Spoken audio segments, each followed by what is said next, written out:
fun and games. We got everything you want, just call out our names. Whatever you may need will make your dreams come true.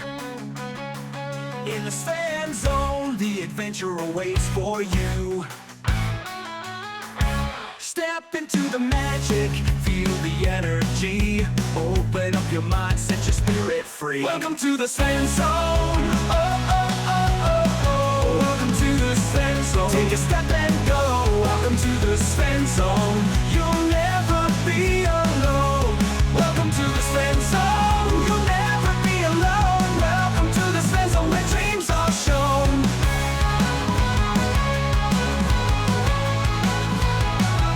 Welcome to the Sven Zone, where the music plays, dancing in the moonlight, enjoying sunny days. In this world of wonder, anything is possible. Come along and join us, let's make it unforgettable. All your hopes and fears, they will disappear. Feel the love and joy, let it all be clear. Welcome to the Sven Zone. Oh, oh, oh, oh, oh. Welcome to the Sven Zone. Take a step and go. Welcome to the Sven Zone. You'll never be alone.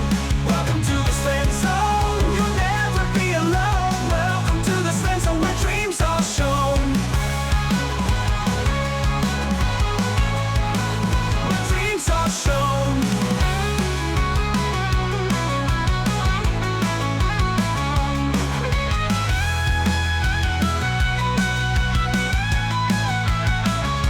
Welcome to the Sven Zone.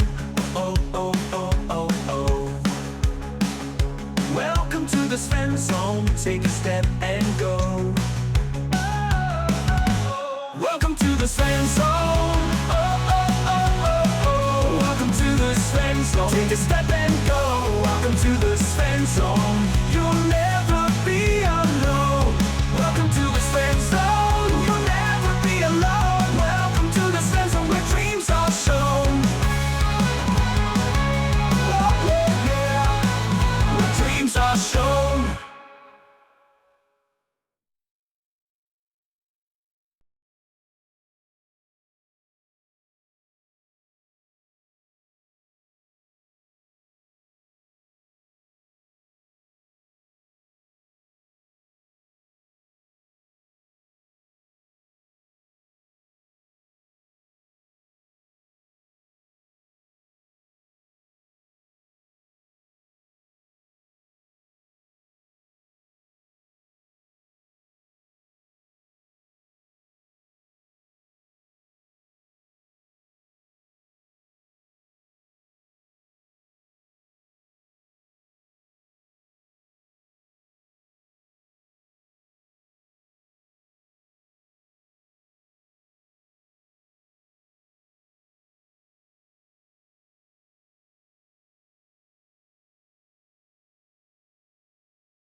All right, welcome everybody. Doing a little bit of D&D in the Sven Zone.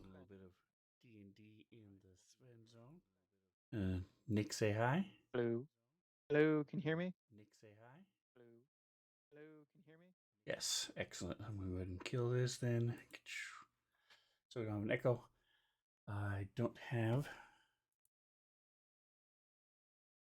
camera up because I closed it by accident. Let me go ahead and get this. Here it is. All right, we'll get it done real quick. Everybody gets to see how the magic happens.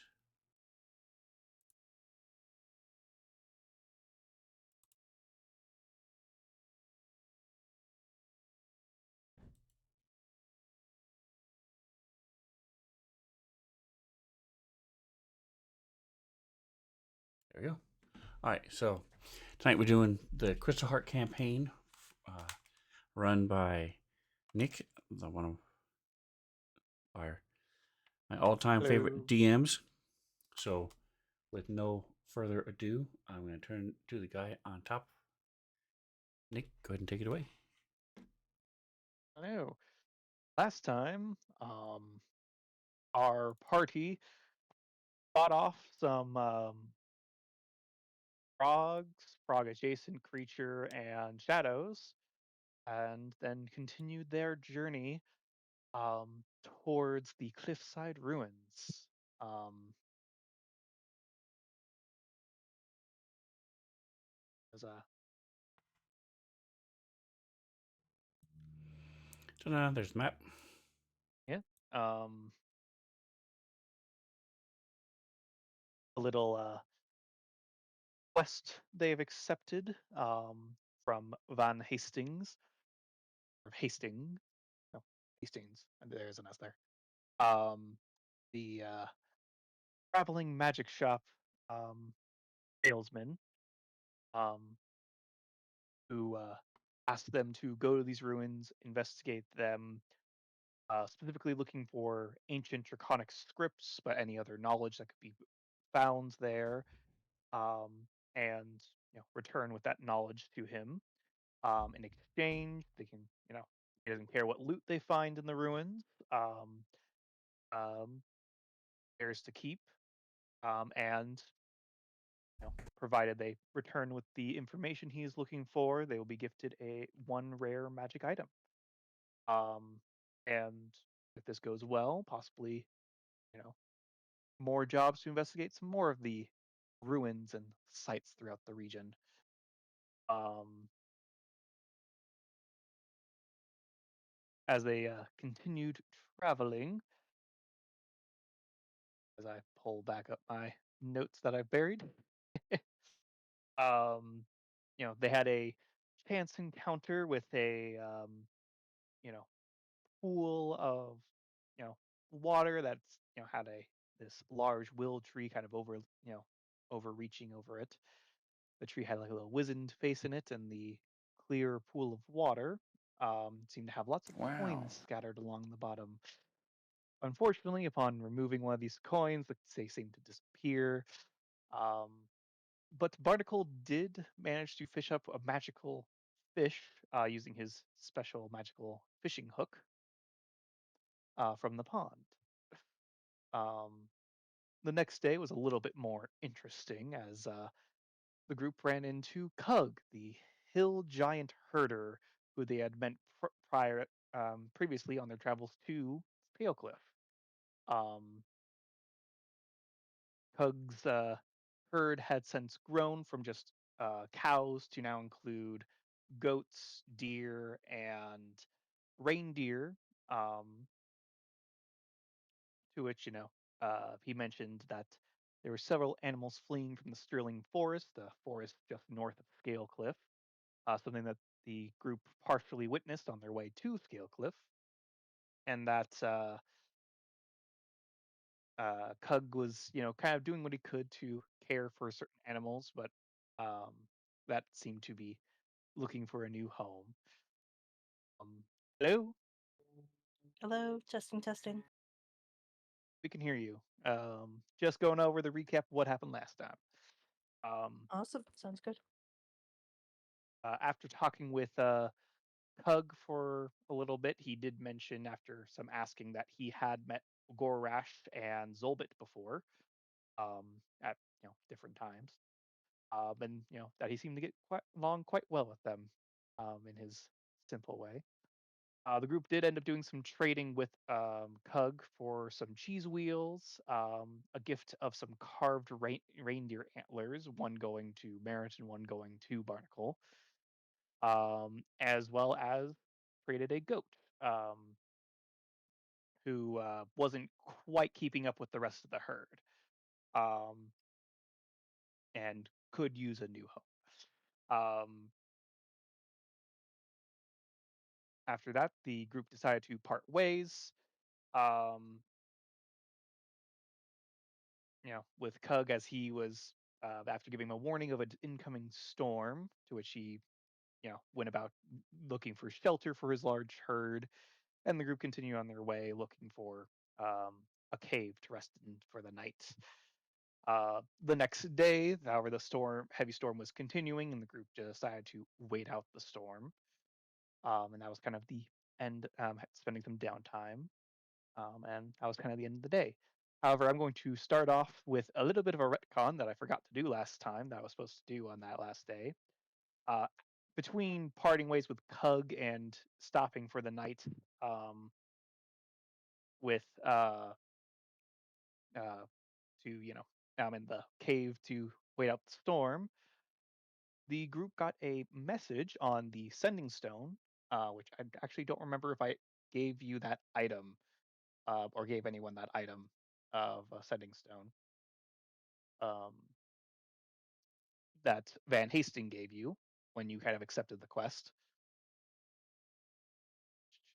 Um, Barnacle does not have it. if someone has it, let me know. If not, I will drop one in the inventory. I don't see it in my inventory, but I also might not be looking well enough. Well, just in case, I will drop one or drop a sending stones in here. You can just mark it as the other being with Van Hastings. If you don't find it, if not, I'll then delete it. Yeah, I do But not have one. that's in the party sheet in case someone wants to grab it. But whoever would be holding it does receive a message from Van Hastings that says this.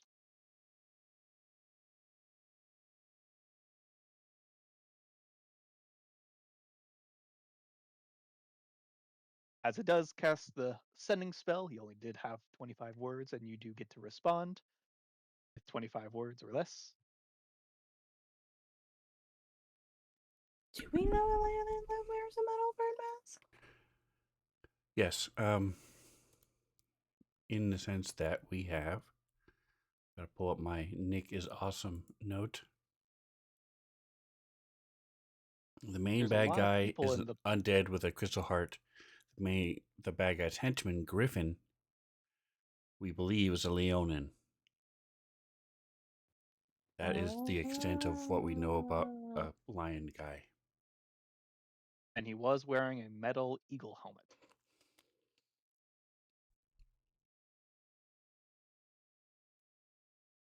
All the people of note is in the people, places, and players note that I have been doing my best to keep updated for you guys, along even with some people who you were probably only vaguely aware of. Yeah, as of last time, I did update the feral squirrel to be the nickname that Barnacle is giving it, which is Merit Bane. um, and Van Hastings is also in there. The fact that that fucking squirrel is like a character. Yeah, It's that was also fine. something that they actually encountered last time during one of the nights when they were resting in their the Leomund's tiny hut, a new spell that Merit has. That tried to So dive bomb on you, kind of hit the barrier, split off, and then ran away.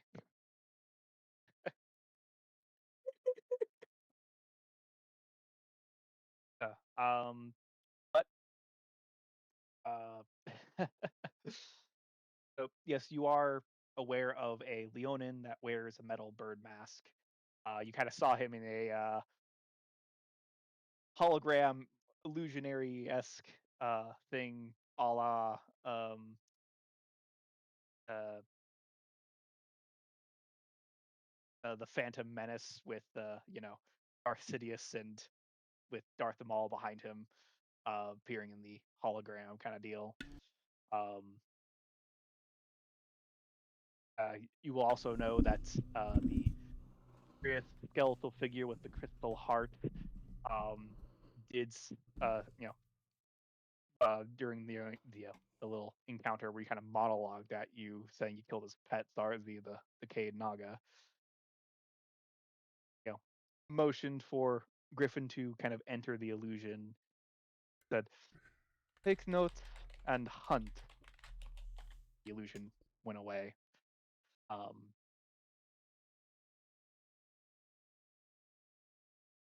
yeah. So, with that in mind, how do you respond to the message that you got? So, To whoever. are you Yeah. saying that the stone does the actual spell sending to the person holding the stone only? The way I have always flavored it, and it's probably incorrect, but what I've always just presumed is that it audibly speaks like the sending stone would.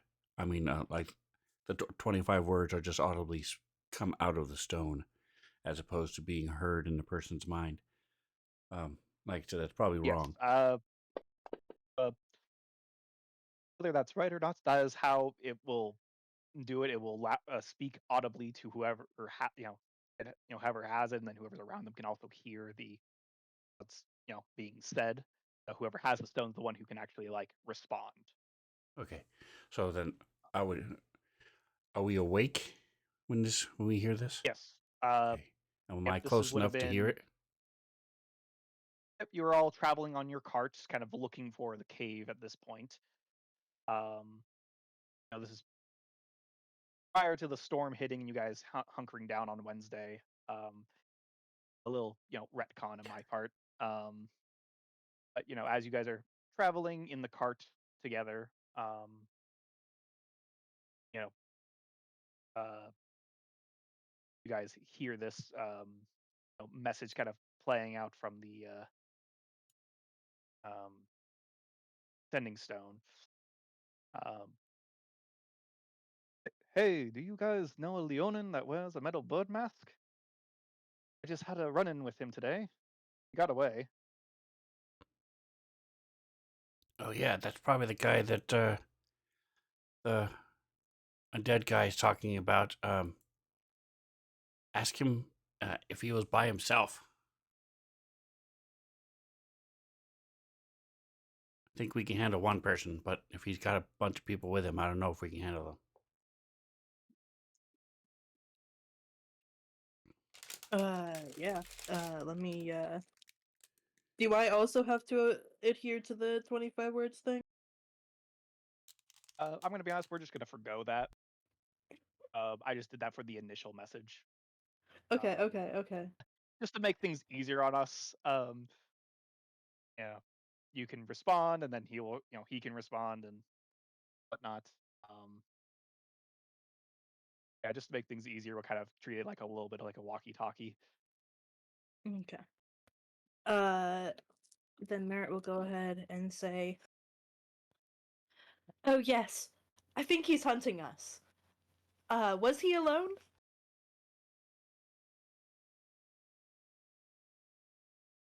Was alone, but so was I. Seemed to be fairly resistant to magic, annoyingly enough. Um, and yes, I would have to agree. He seemed to be hunting you guys. Seemed a little disappointed when he found me instead of whoever he was seeking.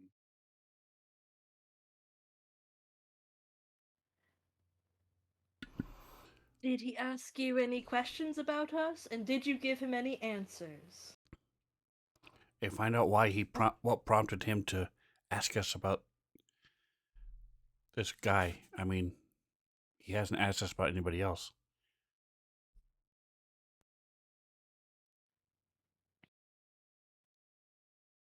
That's true, but if he was asking about us, wouldn't that be why you would ask the question? Did he say that? I must have missed It that. wasn't much, as in response to what you last said. It wasn't much of a talking fella, more of a clawing, biting. Well, not biting, but clawing fella. He talked to me when I went out shopping for my, well, not shop, but went out to my nice little place here that serves really good salmon. It, talked to me on the streets, got away. Why I asked, because I do have those red coins that I took off of you on me. Just because I was curious as whether anything would come of it. Um, so I Oh shit! search in the detection magic that I told you about that's on them, or he showed up. Well,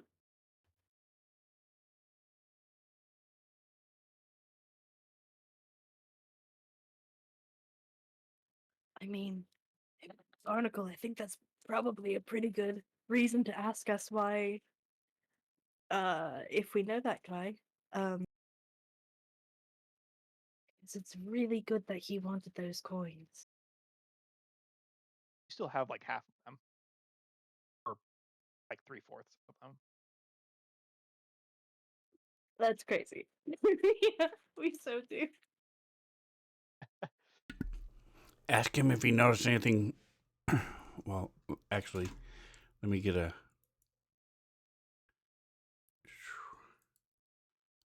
Do I have the? Do you happen to have the chart parlaying with monsters open? Let me see. I do not know if I have an easy Conditions. version of that here. All right. I do not actually have it because that's from one of the books I have physically but not digitally. Um,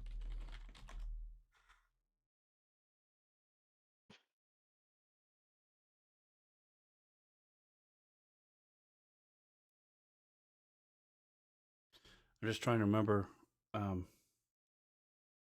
what the.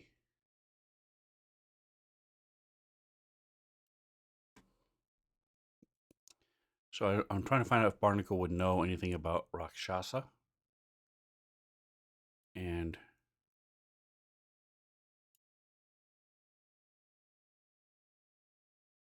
you can give me a religion or arcana check, okay,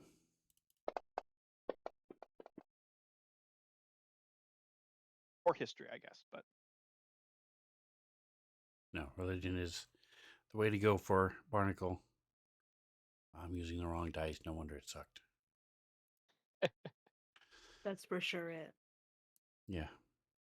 All right. So is 11 enough to even know anything about them at all? you would be aware of a type of a fiend known as a Rakshasa. That they are I ask him if it had typically weird hands.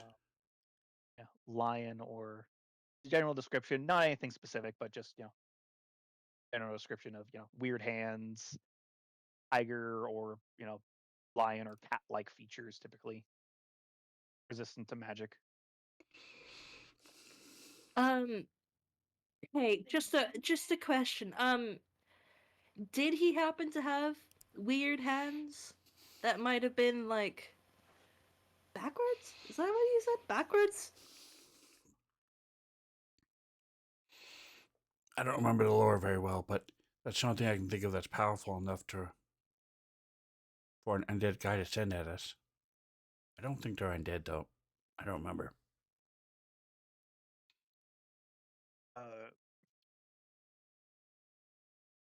Well, their hands were a little funky, but they weren't like backwards. Slightly enlarged, and the claws were definitely enhanced. Not sure if they were replaced with metal or had like a metal coating. Definitely longer and deadlier than the typical natural claws of any cat race. It's Wolverine. Maybe he's a were tiger. All right. Well, tell him to stay safe. All right. Well, thanks for letting us know about that guy. Glad you didn't get killed. Uh, stay safe. See you later. Well, be sure to get that information before you die. Um, but in all seriousness, be careful if you still have those red coins on you. I have a feeling he's using those to track you guys down, but maybe not the only way. Nerds over Is here, like sweating nervous. um, uh, couldn't get a good read on him despite having a little scuffle with him. Is something about him messed with my magic detection, which is annoying as fuck. But also more interesting. Would like to dissect him a little bit. Nah, I'm just kidding. Well, All right, it's travel. if we're Safe travels. strong enough, might like to dissect him a lot of it, you know? And yeah, with that, he has nothing more to say. And then we Um, hang up, yeah. No, you hang up first. No, No, you you hang hang up. up first. yeah. Bye. Bye. Night. Okay. Okay. Night, night, Bye. love you, We're done. bye, All right. bye. Yeah. See you later, see you later. Smooches. Yeah, no. Yeah. That's just with that. Rest of the day passes. You find the cave. You spend the night, and then you spend the next day, kind of waiting out the heavy storm. Which brings us to Thursday. It's still raining slightly, but the majority of the storm has passed over. Um, uh, quick note: you guys have um, about 4 more days of travel. Should get there around the middle of the fourth day.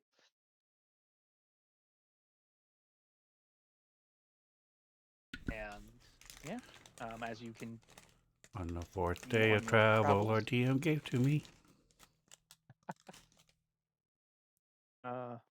I need someone to roll a D100, and then we can complete that rhyme. I don't remember whose turn it is. I'll let you go. Believe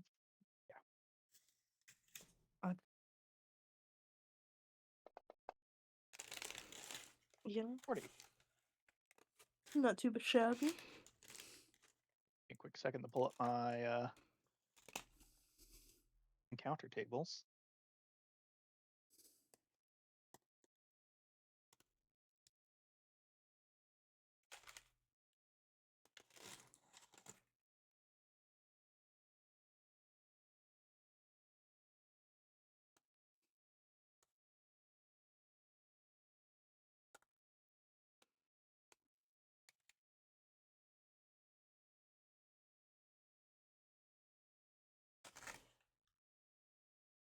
All right, so we have that conversation, find out that somebody's hunting us, and then we hunker down in the cave for a couple of days, you know?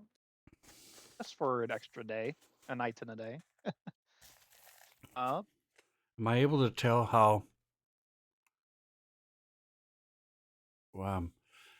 as I'm spending time in prayer throughout the day and stuff, do I get the feeling that this storm is localized, or do I think it would be as far-reaching as the Scale Cliff town? give me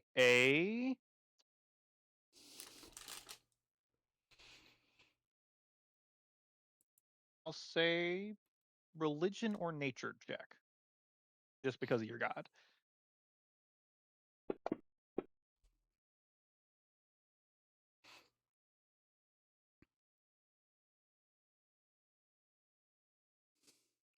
Um,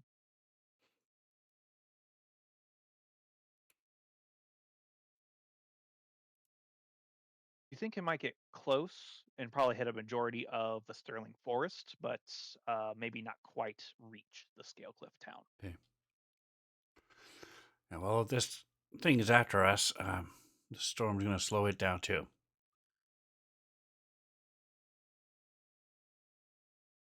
Plus, most cats don't like getting wet, so maybe he won't even leave.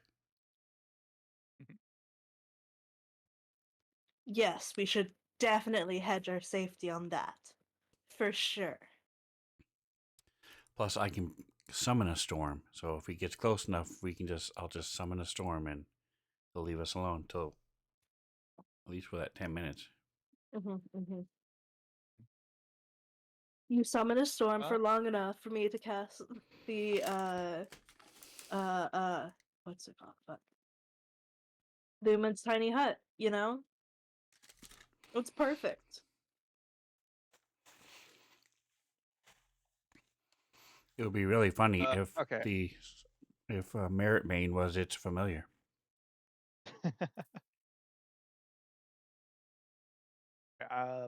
Merritt, I need you to roll me a d20. You want that public or in private? In public. Sven, also, stop saying things like that about the fucking squirrel. You know he'll make it true. You know he'll do that. Don't speak it into existence. As you are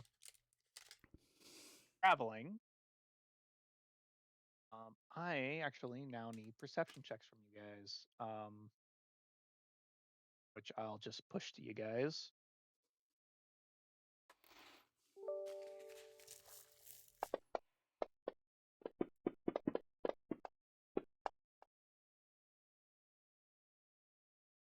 Math is just, whew, 4 and a 5, you know?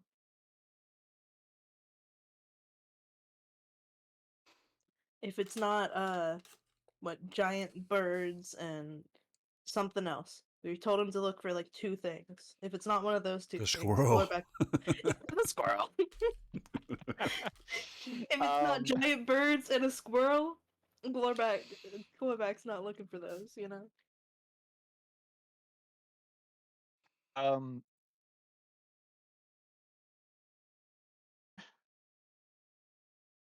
Barnacle, while you're traveling, you aren't keeping directly like on the cliffside per se, but you're keeping relatively close just because that's kind of a stretch of land between where the cliffside is and kind of where the hills properly begin. That kind of makes a nice natural path towards your destination.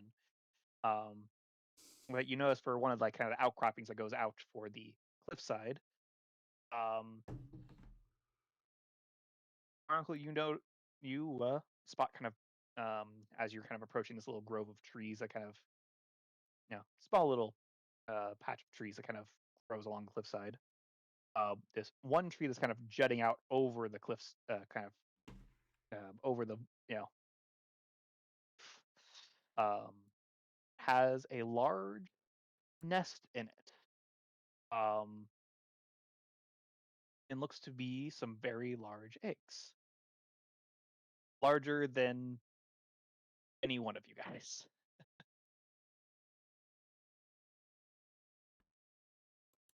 Do we want to check out that nest to see if there's anything of value in it? I don't know how much adventurers are around here, but if this thing killed it, maybe they would bring it back to its nest.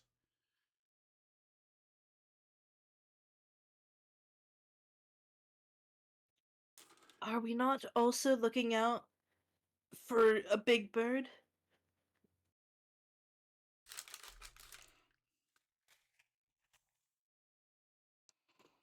And in the skies, you do not see any big birds. I thought you were just traumatized about the last bird we had. Glorbach mentioned there's a large bird up here, but we don't need to kill it. Well, I more meant to avoid it.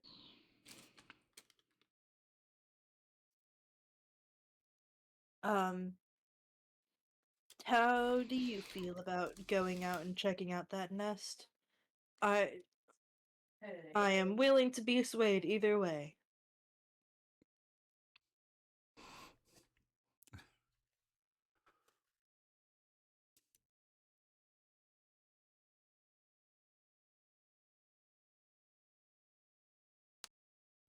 I'm going to say there's a 40% chance I care. No. I really don't care enough to go through all the effort of climbing up that big cliff and getting up there, possibly risk running into this thing as it returns. I don't want to kill it. I don't want to kill the eggs. So I was just curious. Want to make sure you saw it. We can so go back, keep an eye out for over there. All right, I appreciate you bringing it to my attention. Let's avoid that now. Glorbacan is like well, I did hear the reports that the Rock was in this area. Realized that he seemed to have settled down in this area. Or she. Might be a she with given the eggs. Do we see any Might railroad be. tracks from the DM leading us toward the nest? No, this is just Glorback, commenting. We might want to look further away if we're going. Don't want to be near a nest when the mother returns.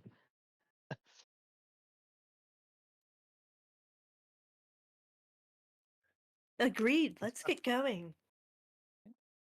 And you guys continue on your way. Do we level up? No.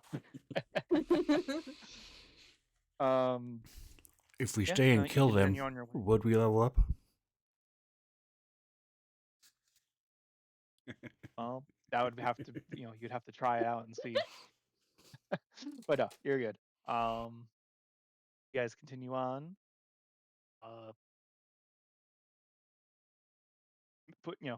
Putting it out.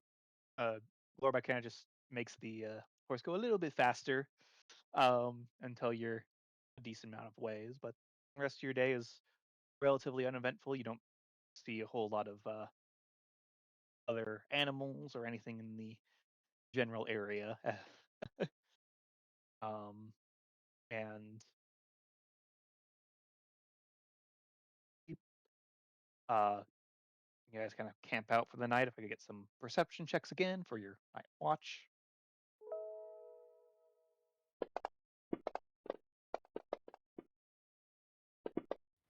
I figure since we started doing it, it goes without saying, but Merida's taking the time to ritually cast Leoman's tiny hut when it is time for us to be sleeping.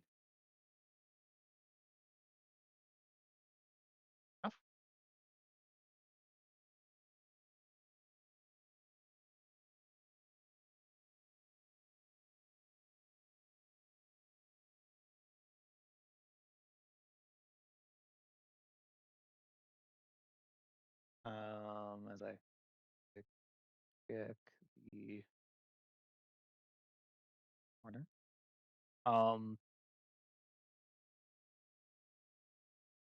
Kind of wakes you up. He lets you know that he heard some large wing flaps in the distance, but didn't see anything. Other than that, the night is uneventful. I immediately check to make sure we still have a horse.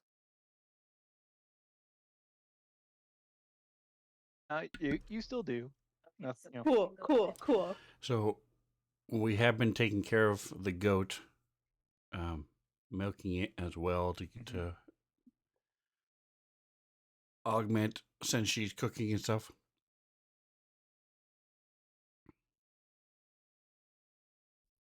Yep. Actually, you know what? Someone give me an animal handling check just to see how well you guys are, handling your new pet goat. Since she has a 3. Glorback has a 3. So, Sentry's probably the one that is using and stuff, so Yeah, going decently well. The goat milk is kind of helping switch some things up. You know, from your meals. Uh, yeah, and that seems to be going fairly well. As we go into our next day of travel, and could I get another D100? okay. I know whose turn it is this time. Can you Obviously mine push again. a long rest, please? Oh, yes. Since she still has stuff that he's used. Give me a quick second. Do.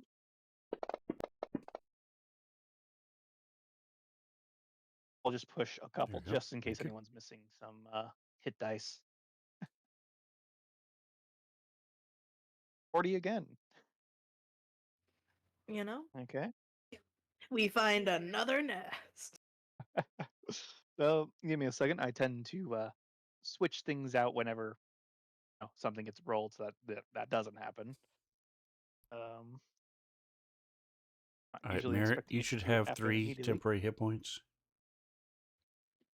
I do not. Okay, then let me give this to you so that. There you go. There we go. Thank you. Did it go away after the long rest? Oh, that's why, because of the long rest. All right. So he makes treats each morning, little bran muffins to help keep you regular and give you some extra 10 hit points.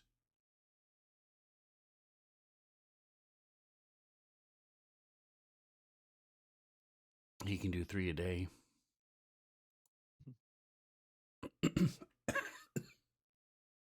Earlier in the day, as you guys are traveling, um, around 9:30, 10, you guys come across a small cave that seems to have piles of droppings from a very large bird outside of it, as well as various kind of like claw marks, just kind of like littering the ground just outside the small little cave mouth, seemingly from a creature too large to enter said cave, attacking something in the area. Huh. We'll go in and check it out, see if there's anything of value in there. In the remains of the bird nest and skeletal remains. Inside the small cave, you find a deceased hunter, um, tattered cloak, still decaying. He looks to be anywhere within like a week to a couple of weeks dead. Um, tattered cloak, ruined leather armor, covered in dried blood. Uh, someone give me an investigation check. Someone can make it with advantage if they're being helped. Well, I'm not proficient, but that's got a +2. Yeah, I'm not proficient, so I cannot help it. It's better than mine, so. Okay, Merritt is just doing it. All right. Thinking off the top of my head, I don't think any of your companions are proficient in investigation either. You know, I don't think he needed Not the help. 20. Nice. Doesn't look like it. Um, you find on his person an intact explorer's pack, um, as well as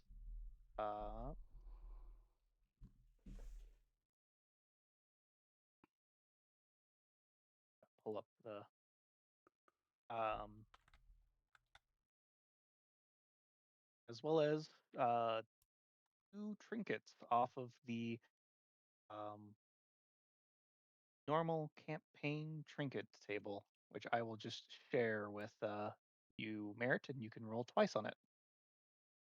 All right.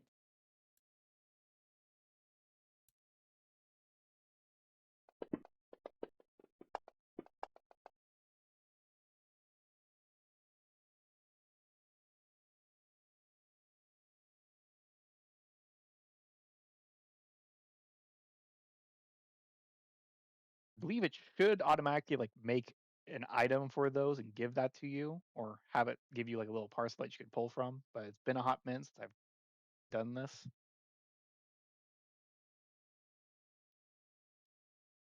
We'll just quickly make an item for you if you don't, if need be.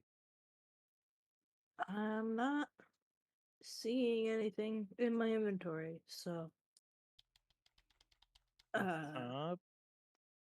In that case, just give me a quick second. I will make shared item.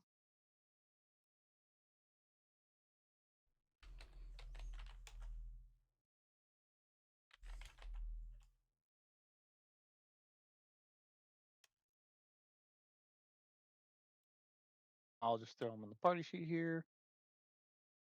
Yeah. Up. And the other one.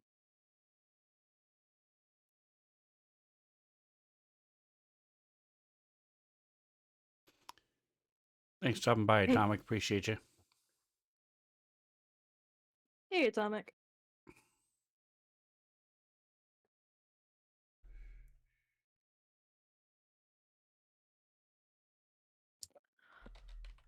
Hey, Barnacle, if you wore this monocle, I mean, it's a barnacle monocle. People might take you a little bit more seriously, you know? At some point, we all have to learn how to accessorize. I think this would look great on you.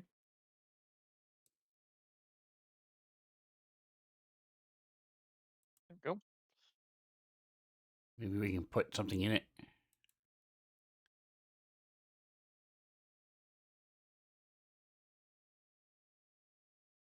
Maybe. And the explorer's back.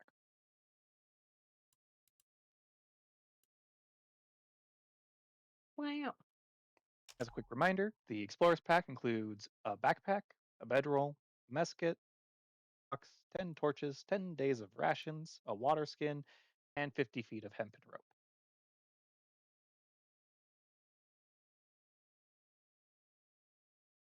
Does Glorback have any of this stuff?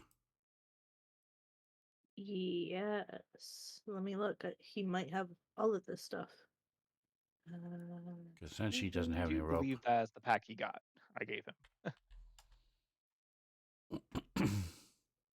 Yeah, Glorback's got all of the stuff. If Senshi so wants / needs some. We'll give Senshi the rope. Let me look.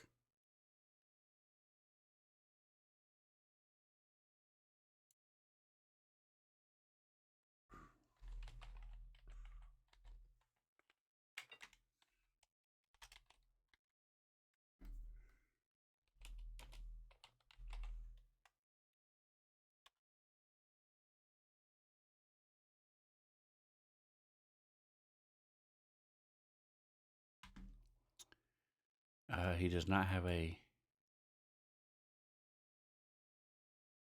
bedroll either. Well, now he does.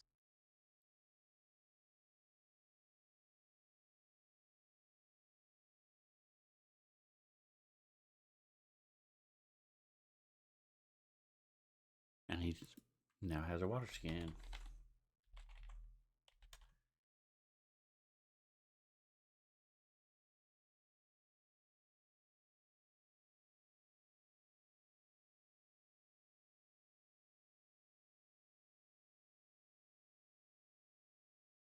Don't really need the torches.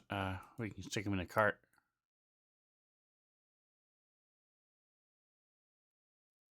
Aren't I the only person with dark vision here?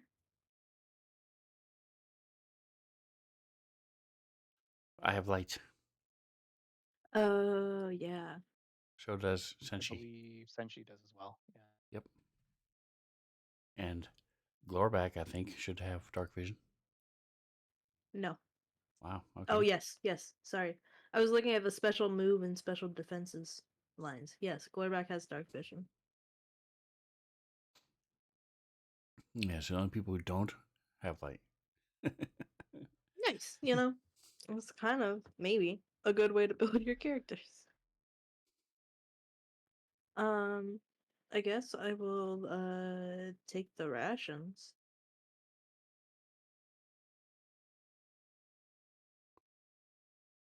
I just dropped the The whole explorers pack in there. I can just remove that and add the individual items if you would prefer that.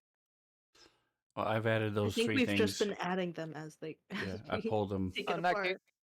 that's All that's perfectly all right left. too. I'll just delete the All explorers that's pack then. left is a backpack, a tinderbox, torches, rations. Well, he just took the rations, so the mess kit and the If you want tinderbox are the one only of thing that are the left. rations, Nope. I have a cook. I don't need rations.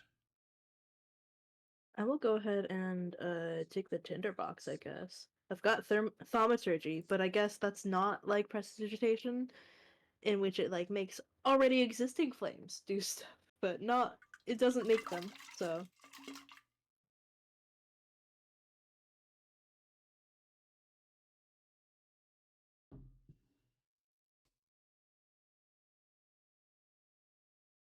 All right, so we will skedaddle out of there. Once we grab the stuff, we'll head out. Alrighty. Um, okay. I'm gonna actually have you guys roll D100 one more time. This is partially for the night. As you guys stop for your rest. Yes, nice. Yeah. I don't even remember You if guys we want find to a good get high or low here. I mean, I guess it depends on what you want. Um, as you um, as the kind of the rest of the day goes by, um, you know, relatively uneventful as you look for a place to camp for the night. You settle down, you cast your spell merit night hunt to encompass all of you as you guys roll out on your bedrolls. Um, your goat, little gray horn, kind of, you know, being able to rest within, though your horse Terrence has to nearby, not quite being able to fit within with everyone else. Poor Terrence. At least I'm sure if I'm remembering the. Well, yeah. Uh, as you have them, unhooked from the cart for the night, and but still, tied off so he doesn't wander off too far. Um, I need some perception checks for you guys' night's watch.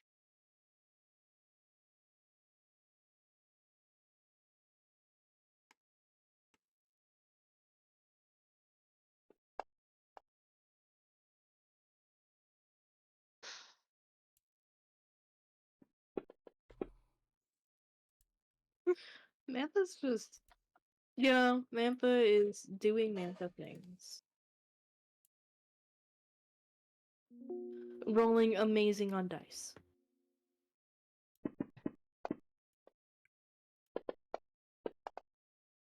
Wow. Oh, it is just one of those Wow. nights. Um, It's dark. The scattered light in the morning yep. from the east.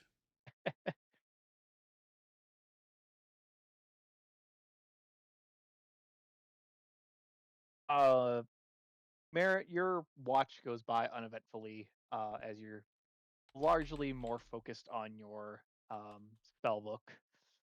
Yeah, sounds Um, about right. Sounds about right. yeah.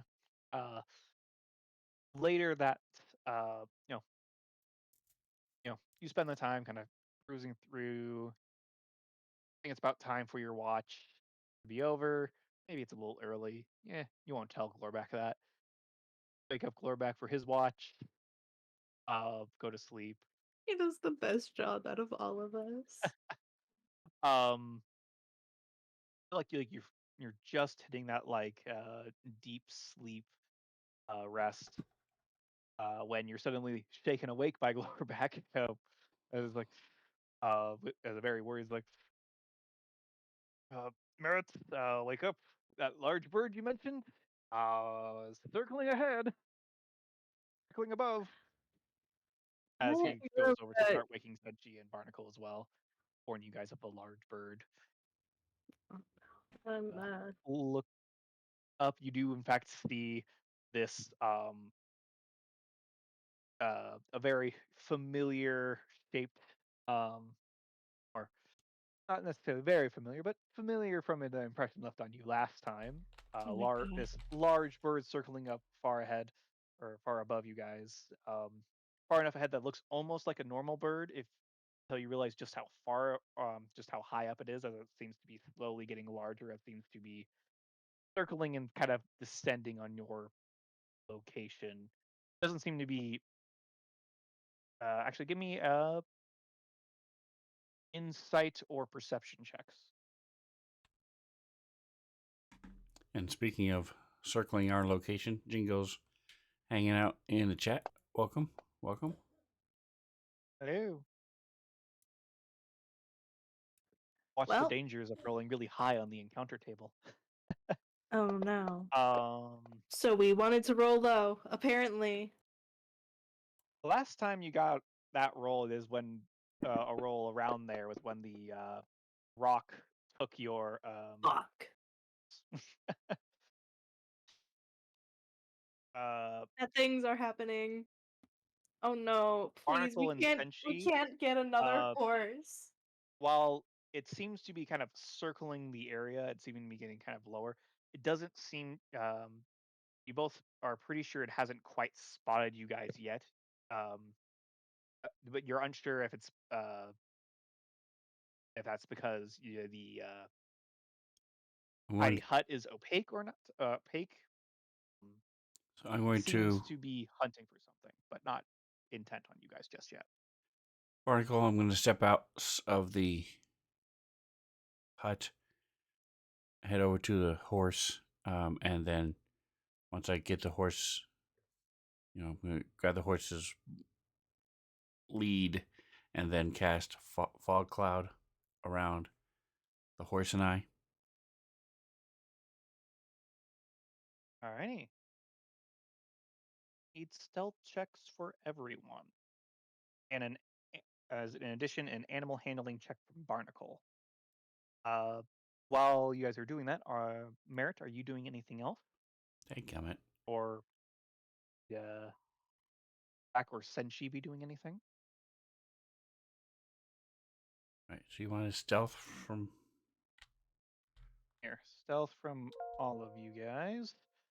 And then Barnacle, in addition, I want a animal handling check.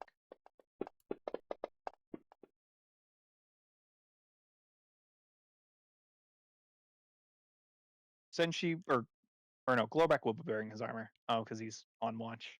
Okay. And I presume the fog. We are within the range of the. Here's the Yes. In this actual case, fog I cloud am here. 20-foot considering that radius. for lowering the DC. Okay, so the horse may not be rather than close, within 20 feet of the entrance. I don't know, but I'm not going to move regardless of where the horse is. So if it covers the hut, it covers the hut. I'm mostly concerned I don't want it to see the horse. Yes. Okay. I'm also concerned about the horse. And it lasts for an hour, so.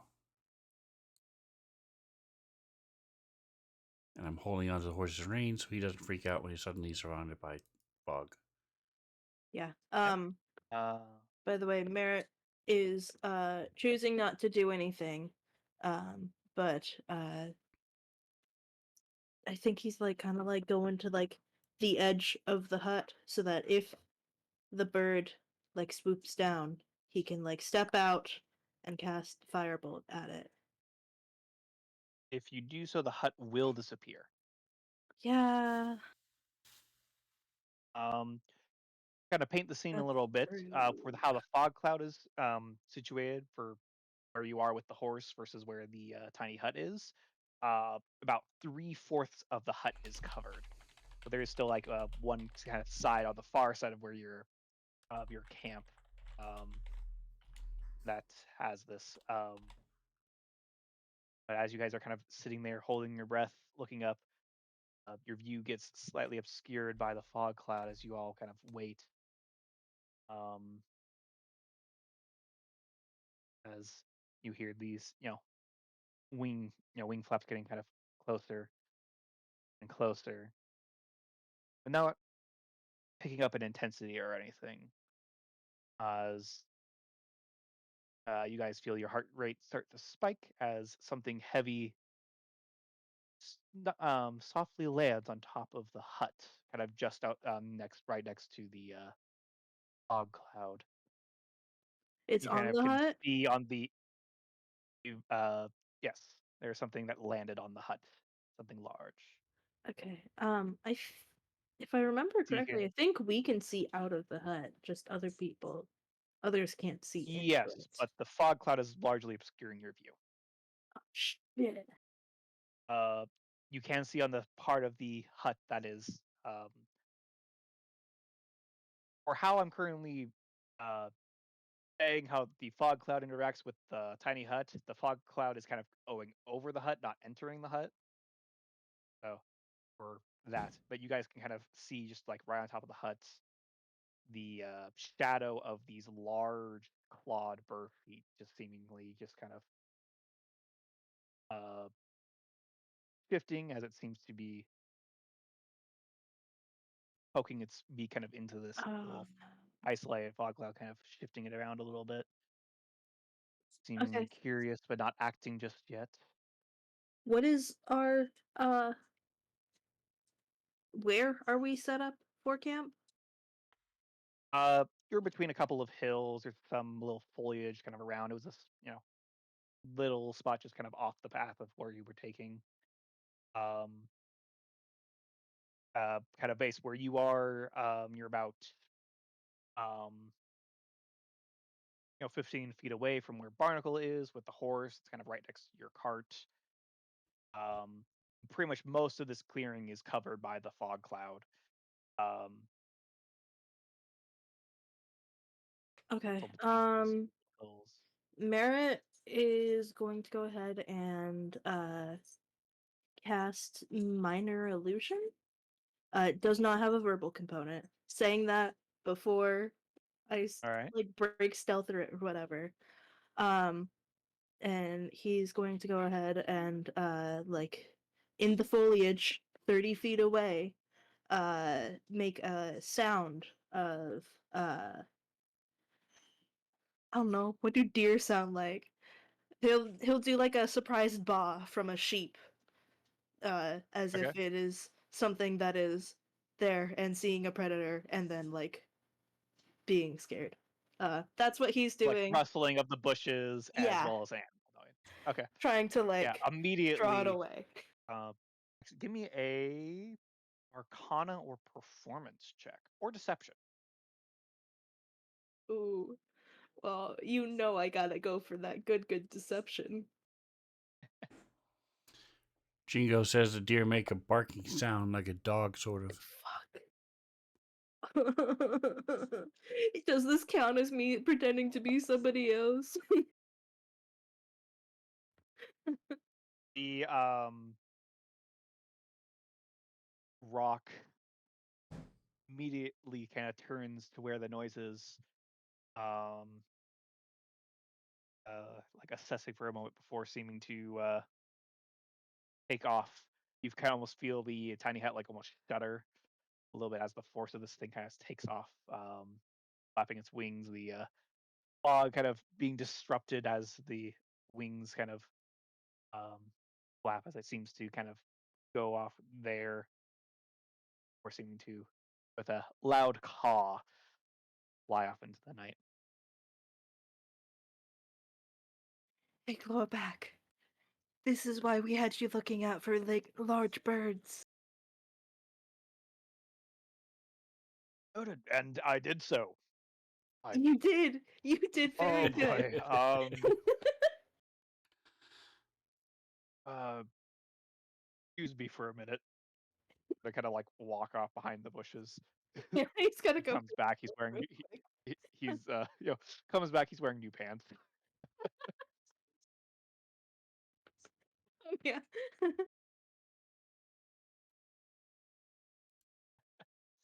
Um. Uh, I offer him the cleaning stone so he can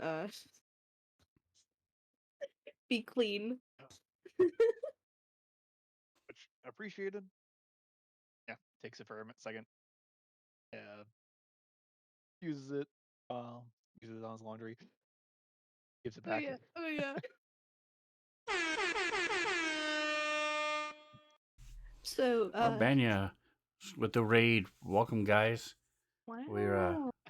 just finishing up a rest. A rock tried to lift up our Liam in a tiny hut. Take it away. Fog cloud saved our horse. Yes. Yes. If it was a Haven't donkey, it lost would have saved our anything. ass, but you know. Yeah. You guys were able to successfully hide and Yeah, no one got to ride it. Sorry. horse from. Yeah. We do have a cook, so I was seriously considering killing it so we could eat it. But if it was night, if it was daytime, it would have been different. Yeah. Well, yeah, with that, the rest of the night goes by uneventfully. Um, Uneasy rest comes to you all from after the encounter. Um, but the rock does not seem to return. Kind of in the morning, in the light of, you know, light of the morning, sun rising, you do find a couple of scattered feathers from the rock. And that's almost no sign of it having been in the area. Well, Don't see it in the sky or anything. do we still have some of those rock feathers from earlier? Should we add to our collection? Absolutely, yeah. This is for Right. sure gonna be like a recurring thing. The fucking squirrel and rocks. First We comment can't. says it would have been a hell of a Thanksgiving dinner. God, for real. Um,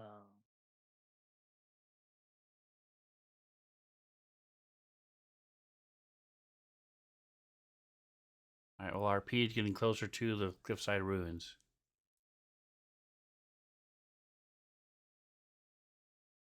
that we are. With that, we have one last full day of travel, and then you should be arriving the next day around midday. With that, if I could get one more B100 for your last full day of Okay. travel. Barnacle, it's up to you. Don't roll a 97, apparently. I want some action. I was glad to get it when I saw the 97. It was nice. All right. Um,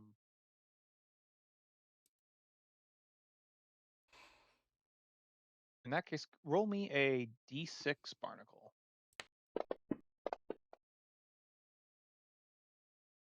Okay. Give me a second to pull up a little map here.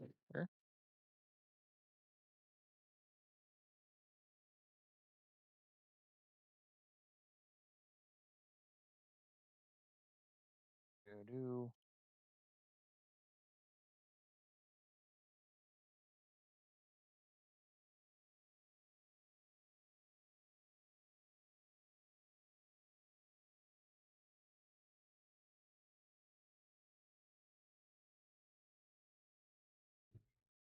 I had another little cliff road map already, but um, you know what? This map will do. You can just flip the same map you used before, and you'll be good to go. Yeah, for sure. Yeah. So Marbania does Savage Worlds on Thursday nights. So if you're interested in they were killing some Yetis when I last stopped by and watched them for a while.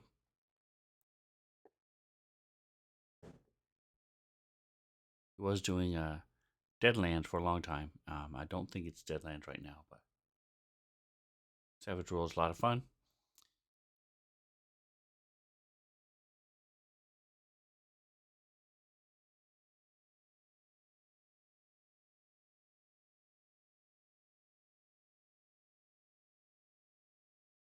Alrighty, yeah.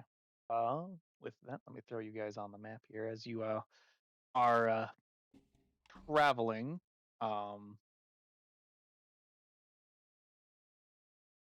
You find that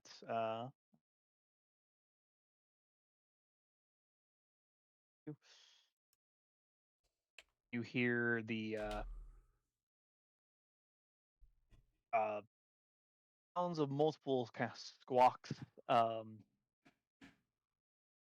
from some things above you that seem to be descending on your location. Um, Motherfucker. Give me some perception checks. Multiple squawks, not quite the same sound Yeah, as I bet it's all the babies. I bet it's all the eggs that that we saw. give me here. Give me some perception. Well, you saw some eggs that were unhatched. Yeah. Well, maybe Uh, they're hatched. I don't know.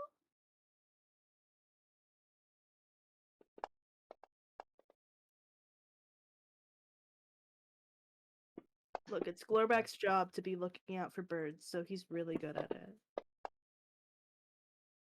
Birds, squirrels.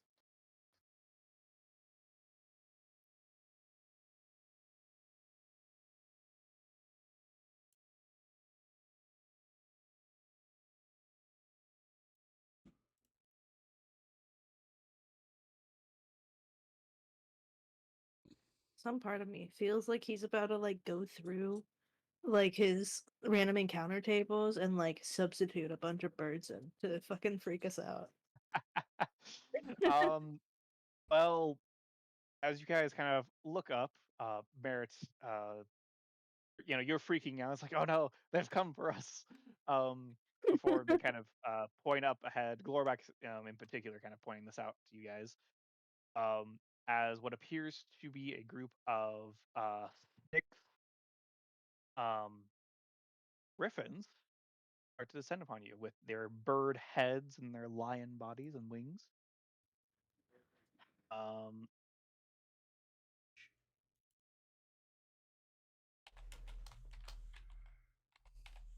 as I real quick get this.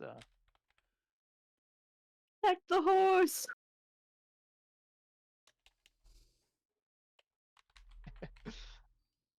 Yeah. Let's share this map with you. Ignore the blood splatter. That's from your last encounter on this map. I just did what suggested and flipped it. You know, it be like that, right? Yeah. Bear with me a moment longer as I throw in the griffins.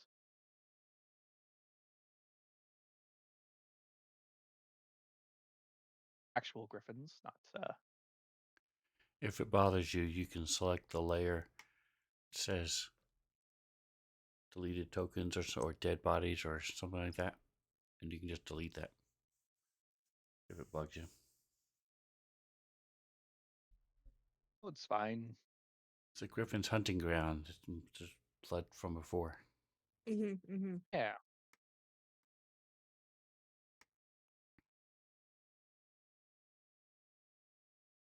It seems like there is more of them hunting together today. How random. How Um, random. How bizarre! How bizarre! Teen, How teen, teen, bizarre, how teen, bizarre. teen, teen, teen, teen, teen. do as I'm throwing these all on here. I will readjust where they're at in just a second. Take your time, man. It's all good.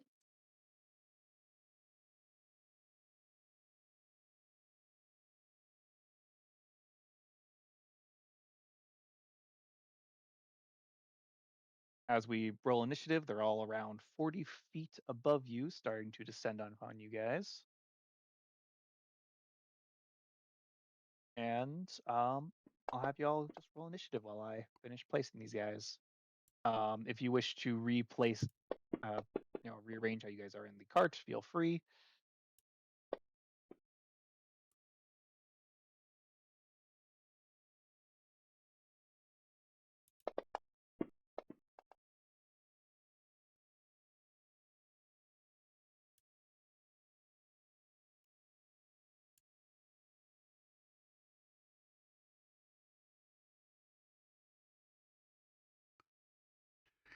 Dumpy and Jumbo. Pleasantly thick set. I'm detecting a theme. Porky.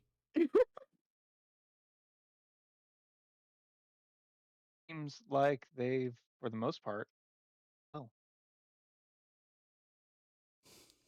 And one of them's in denial. yeah. It's the Griffin Weight Watchers.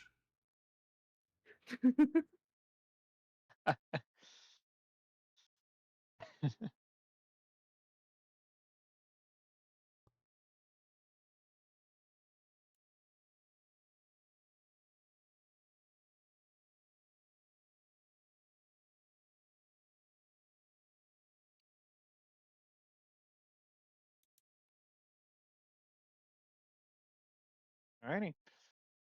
And with that, let's start with combat if everyone's good with where they're at. Unlock token movement. And we start off with Merit. Yeah. As Glorback kind of like uh out where the griffins are to you. Yeah, he needed that. I mean, this is the best thing I can do against multiple targets.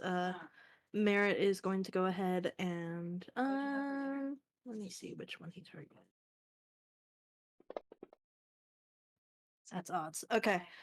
He is going to go ahead and cast Shatter, which is a 10-foot radius sphere. What's the range?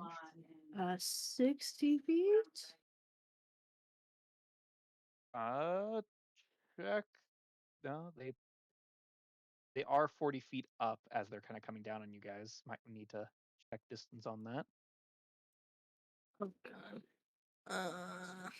If you were to target one of them, it should automatically know if they're roughly how far it is. 45? Yeah. Okay. Looks like you're good. Cool. He's gonna go ahead and cast Shatter. Right in here. And that should reach all three of them. The 10-foot radius. It is a 10-foot radius sphere. Yes. And yeah, that will definitely hit all three of them. Cool. I'm gonna go ahead and target all three of them then.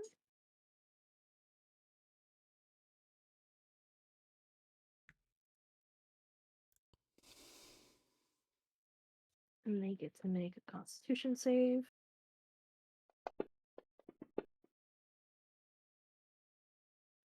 Those are failures. Nice.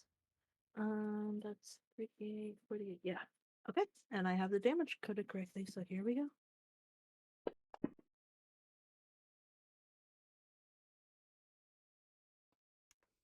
Okay.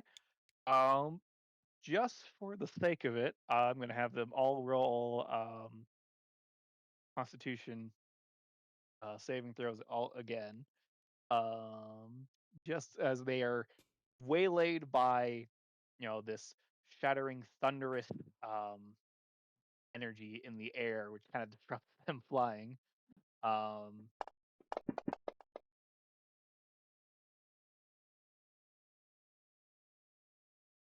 they do seem to do better in the air. However, you do watch as Jumbo drops um, a good feet before being able to catch itself, as it kind of loses, its flying ability to kind of got knocked out of there a little bit. The others kind of drop a 5 feet. And that's what he can do. So that's his turn. Yeah.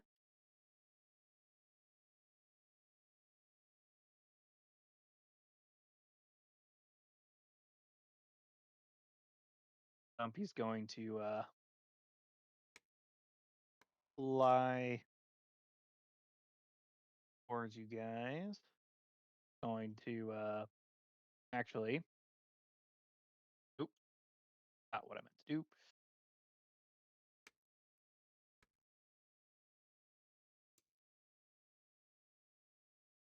End up flying there, making a beak and claw attack.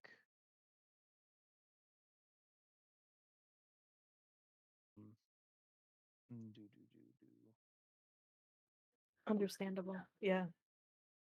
Gonna make a beak and claw attack against Merit. Hold up, wait. I think Glorback is able to do things. I Is a shield master, should have some reaction stuff. yes. Yeah, he can use his reaction to impose disadvantage on the attack roll of a creature.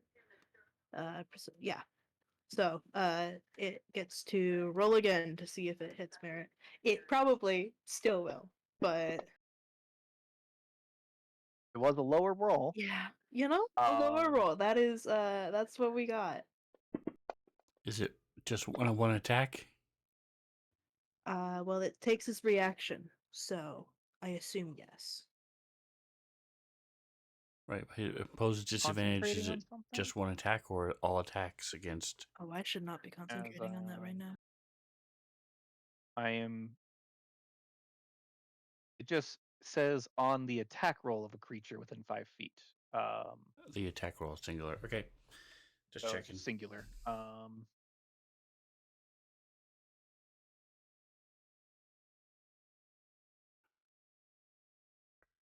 Yep. And with that, it's also going to try and follow up with its claws on you, Merit. So is it landed then? Nope, it is kind of flying by. It's going to kind of peck and claw at him, and then kind of continue flying.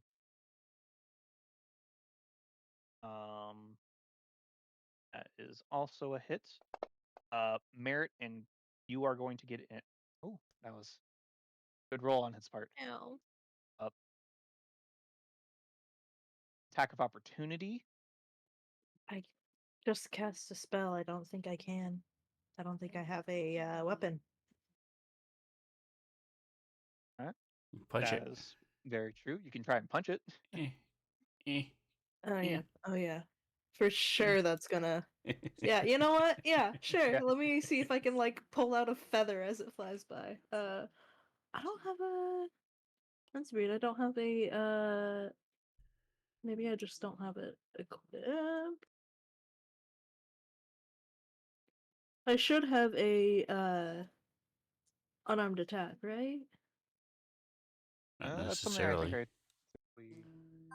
code. So just roll a strength roll. Oh yeah. Oh I guess yeah. Merit plus your famously known for proficiency. being So I guess it's strong. +3. Because technically you're always proficient with your fists.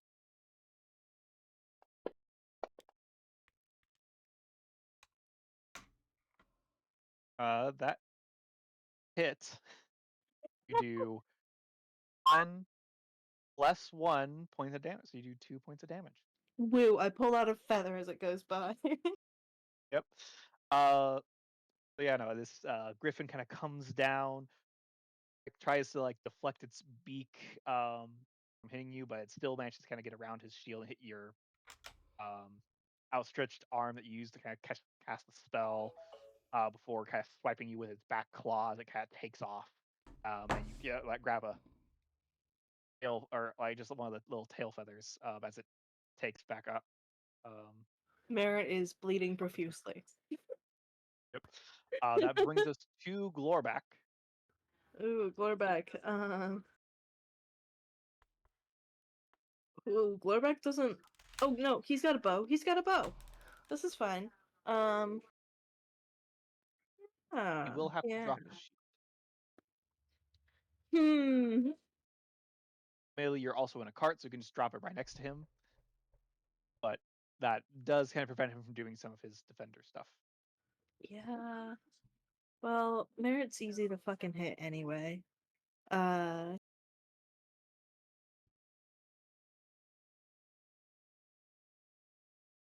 Yeah. So, Glorbeck is going to go ahead and drop his shield. I think I'm supposed to do something about that. Oh, unequip it, I think. Yep, inventory, just unequipped. That should automatically do that. Cool. And then he's gonna go ahead and use his longbow. It's gonna shoot at. Oh no, Jumbo looks like good pickings.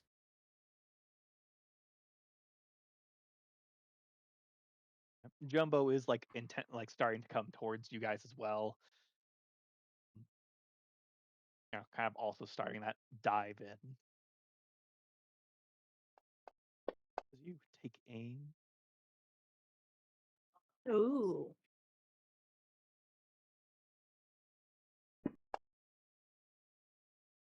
Get him, Glorback.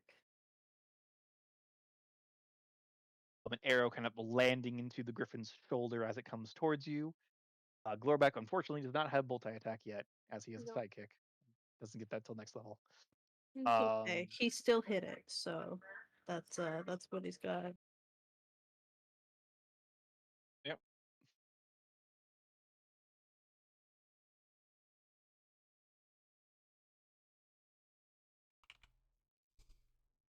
Jumbo is going to do the same thing, but this time he's going to attack Glorbeck, who just shot at him. Fair, fair, fair.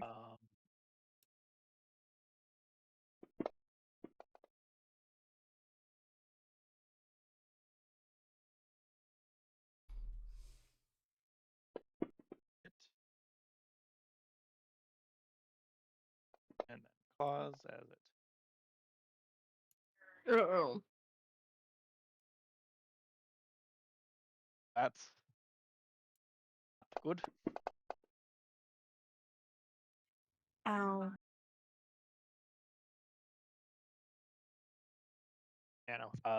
As he kind of like pecks down at him, but the back claws this time kind of catch Glorbeck just off the side of the face, and he's kind of bleeding profusely from his cheeks that are now just all fucked up.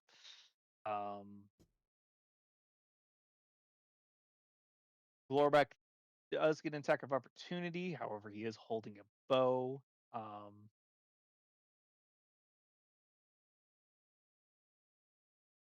Action if you would so choose, or save for this. I mean, I have a bow in my hand. I don't think I can. Punch it. Yeah, sure. Oh, Glorback's strong. Okay, yeah, we're just gonna Strength roll +3. also going for a handful of feathers, you know. Yeah. He doesn't know why Just Merritt grab did it, the tail as but it flies clearly away. he wants feathers, so he'll do it. That is a hit, so you deal 4 points of damage to Jumbo here. Nice.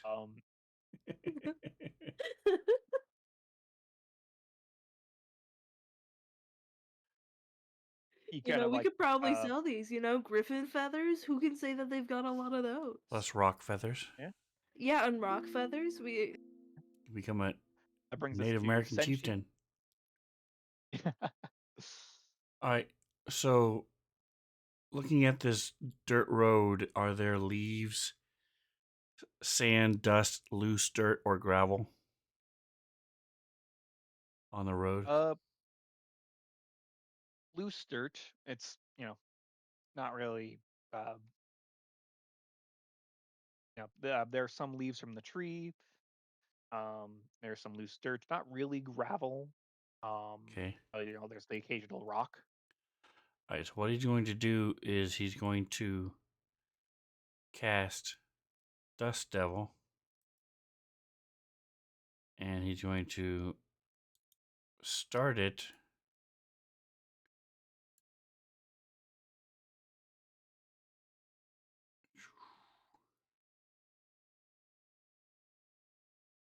Why can't I move it? It's just making it bigger. Delete. There we go. He's going to start it here. And then move it 1 square to the south. So that, there we go. Oop, that is not what I meant to do. And then, I mean, close enough. so then what will happen is, the main concept of this, it's only 5 feet high, but the point is to block the horse.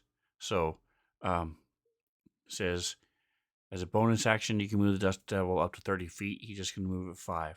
If the Dust Devil moves over sand, dust, loose dirt, or gravel, sucks up the material and forms this 10-foot cloud of debris around itself.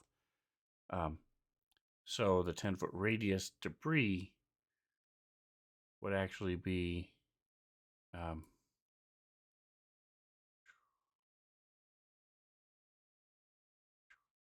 this, but again, it would be 5 feet lower. Dust Devil, there we go. There we go. So it's going to end up here. Just this cloud of dirt and dust and debris, again, just to keep them away from the horse. That's his goal. And that's it. It's his action, bonus action. He'll step down out of the cart to use his movement to step down out of the cart. He actually done a object interaction, so if he's allowed to, he'll grab the reins of the horse just to make sure it doesn't freak out. Yep. Easy enough. You know, I kind of dropped them. And that is a second actually kinda level grabs them spell. Okay. Click. Alright, so it's used. And there you go.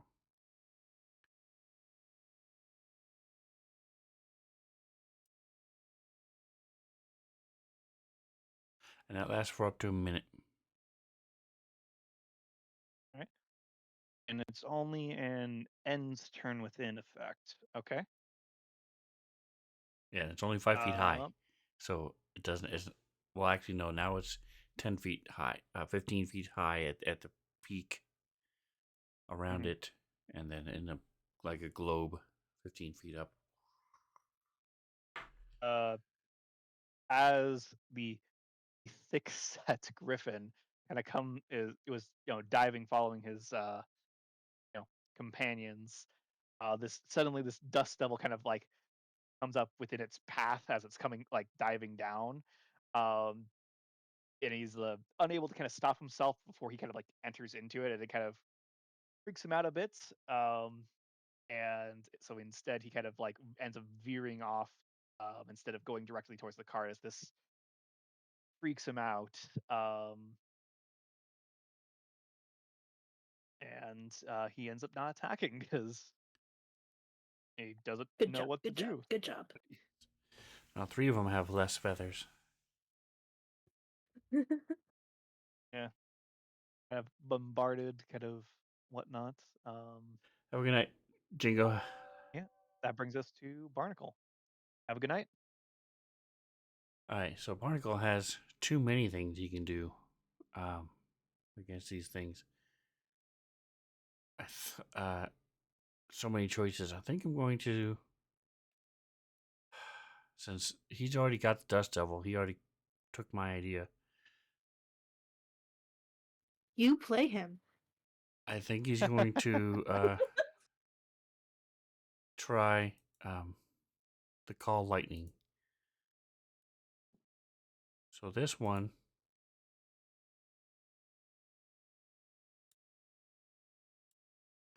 it's not as, because he has Sleet Storm, Gust of Wind, Call Lightning, all these things that he could do to these birds.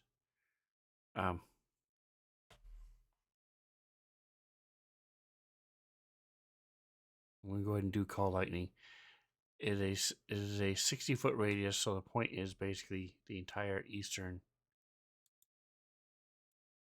section of our map Yeah. is going to Large have enough radius this that we're just not going to worry about it. 60. There it is. So it's going to be like here. It is only 10 feet tall, but it is 60-foot radius. It's also within this area I can see. That doesn't say it has to be 10 feet off the ground. So I'm going to cast it about 10 feet up. And then this cylinder of cloud that's 10 feet high. So going from 11 feet up to 20 feet. You know what I'm saying? Yep. In that section over there. And I'm going to go ahead and get rid of it. Why isn't Barnacle's dice changing? Oh, I know why. Are you on Senshi? There we go. Well, Be like when that. you, it's not important, but yeah, I figured out what happened. Anyway, and then on when you cast a spell, you can use a point you can see under the cloud. Bolt of lightning flashes down each person within 5 feet. So I'm going to focus on the 3 that are here, and the point that I can see within 5. I mean, that I can see is this one right there. So That's a good point. get all 3 of them. And yeah, throw their saves on them. Oops, wrong one.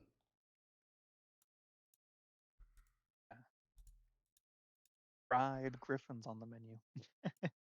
There's a bolt of Yeah, lightning apparently. cracks down as billowing cloud spews out as I'm holding onto my glowing holy symbol.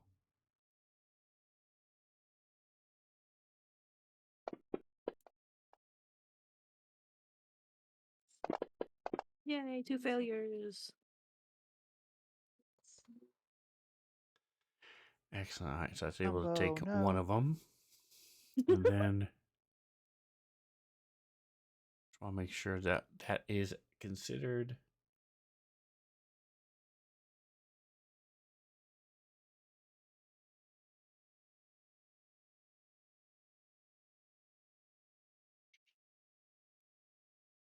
Call lightning. Sorry, I'm looking. Oh, it's lightning damage. Okay, so it's not thunder damage. All right, so I'm just making sure because I have a thing. It does a thing. It does a thing.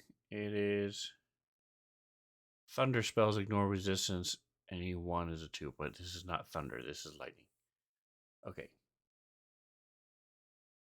All right. So that is it for me. And while they seem to wallow in the air and Jumbo falls out of the sky, they seem to maintain their flight. I'm just saying, if I like attacked in a group and then all of a sudden half of it was like almost dead, maybe I would reconsider attacking. Just saying. I mean, they are. Yeah.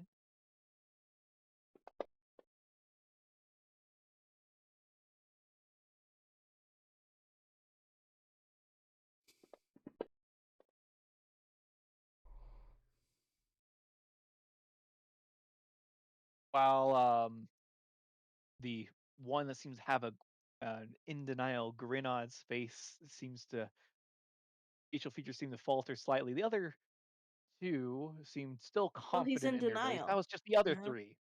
That's right. As they're gonna come down. Actually,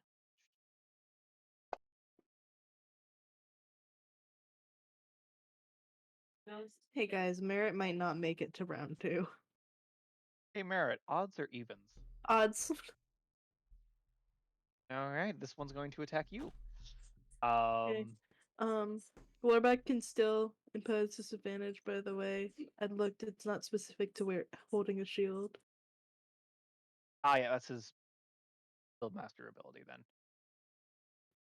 Yeah. No, good call out. So I will Beak or claws to be on disadvantage. The Um, claws tend to do more damage. claws then. Yeah. All right. So I'm just gonna It's roll gonna beak roll a first. crit on its beak. I'd die first anyway. Well, as a hit, I click disadvantage, and Oh. here's gonna claws. That is a nat Yeah! 1. Nice. Clark, you did it!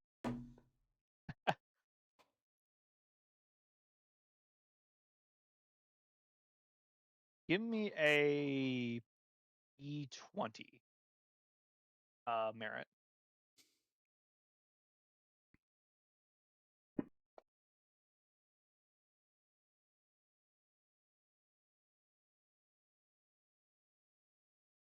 Okay. So as the griffin kind of flies down, it kind of like pecks you and then tries to claw at you with its like back claws as it's flying, up and over. Uh, Glorback kind of he's not using a shield, but like he kind of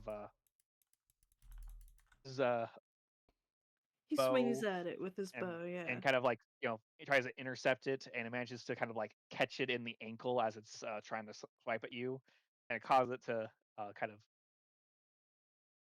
jerk in its flight as it's trying to kind of take off, go up again.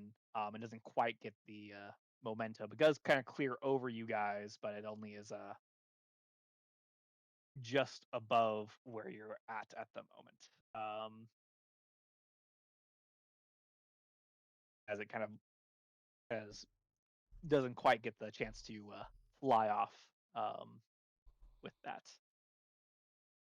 So it's still kind of in range. You guys don't have your reactions at the moment, so and it's just within Yeah. range essentially. So yeah, this one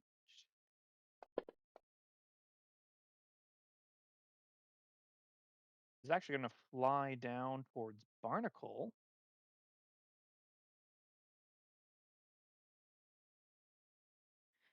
This one, And the biggest loser. He's looking for like a smaller portion. yeah, oh, that's a miss.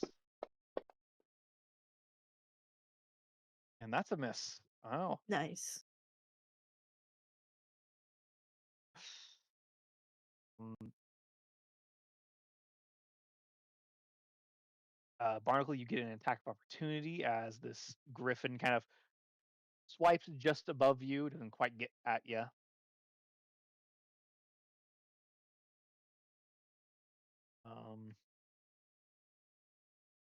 So he does manage to kind of rise in the air a bit. Don't know if you'd be holding any weapons, Barnacle.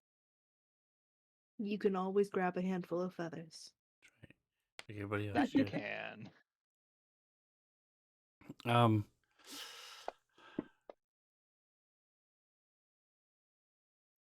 I don't think I would be. I have my double-handed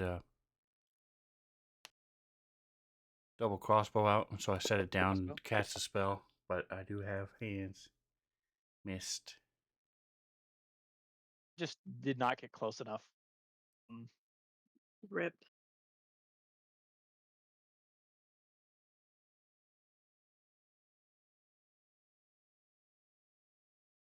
In denial grin here He's faltering. is faltering.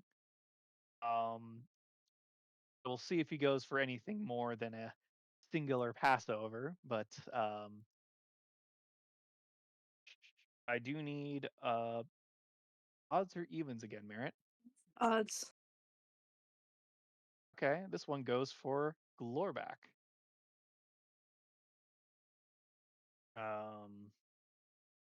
Do as it makes an attack. That is a hit. Has Oof. really good damage. Rolled max damage there, and that is another nat 1. Roll me another d20, Merritt.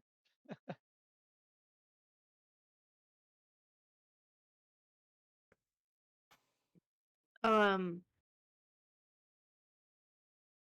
my oh, there we go. There we go.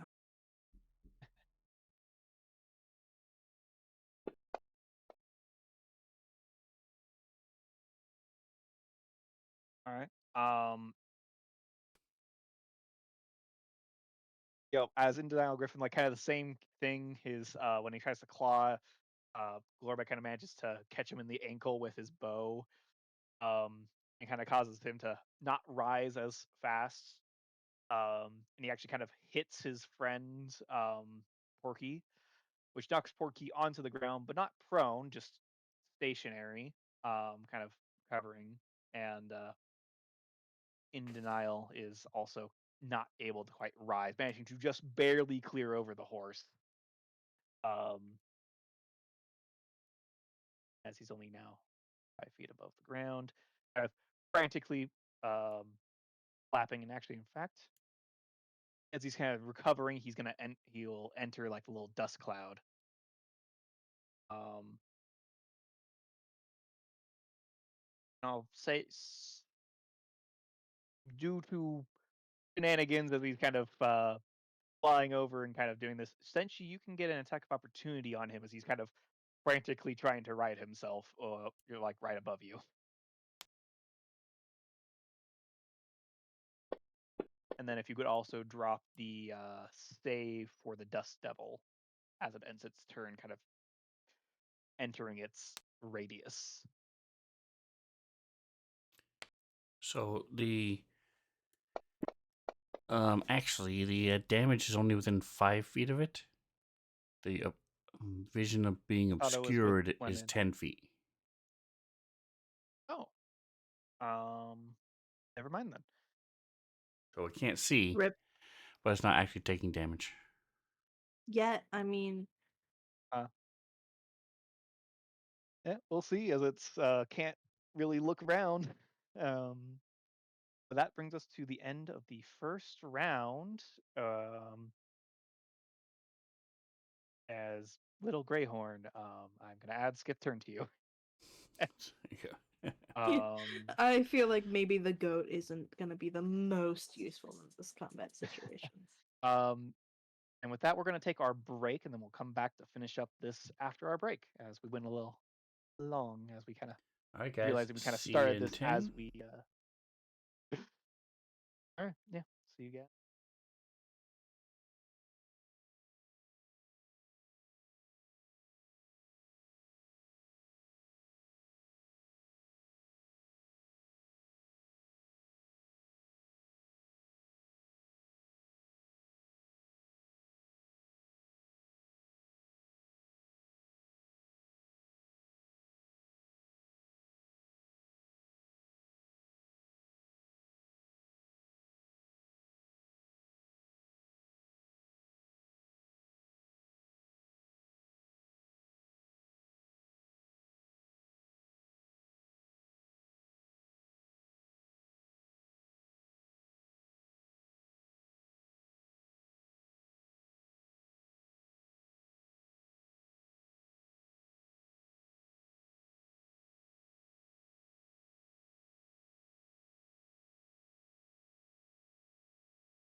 All right, we are back.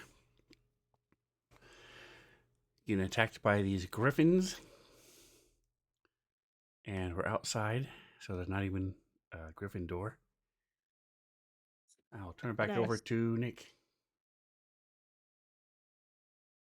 I will immediately turn it over to Merritt. And it's your turn. What you doing? Trying not to die. Um, And there's a two griffins that you hurt that are kind of up in the air, up in front of you that you have targeted. You have one that's on the ground next to Senshi behind you. Another one that's kind of entering the devil. um, And a third one kind of up in the air behind you.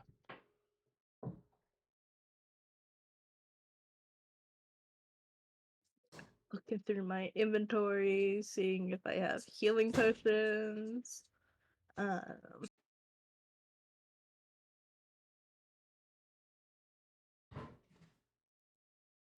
do I have one? Okay. Um, I believe we have a. I can drink a potion as a bonus action. Yes, I you think that can. was part of That the is rules. Cool, yeah, cool. that is the rule for my campaign. So I'm gonna do that. That is here. That's a healing potion. Gonna go ahead and drink that.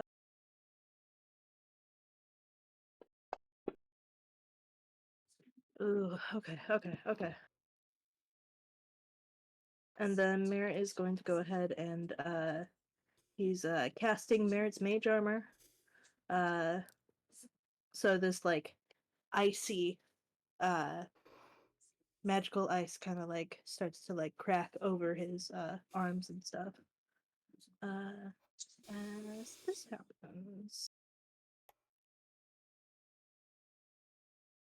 and I need to mark off the spell slot.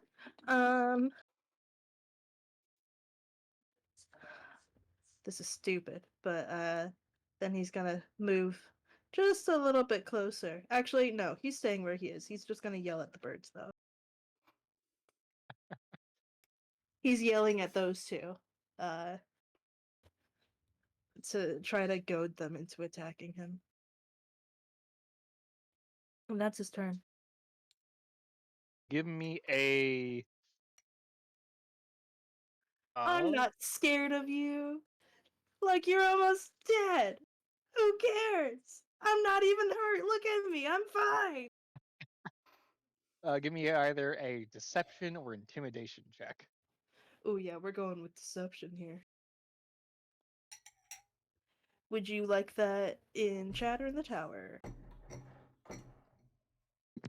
In chat.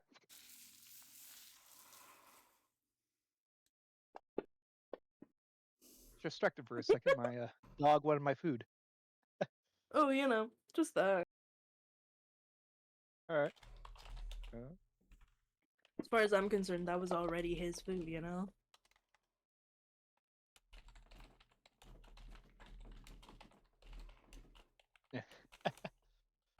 You watch as one of them kind of like assesses you. So despite how hurt it is it seems to like start to focus on you, while the other one um kind of like assesses you. Is like more seems to assess you more like sure, you're my meal. Both seem to be intent on you though, as intended. Perfect. Um, Perfect. Speaking of which, Dumpy mm, is gonna turn around.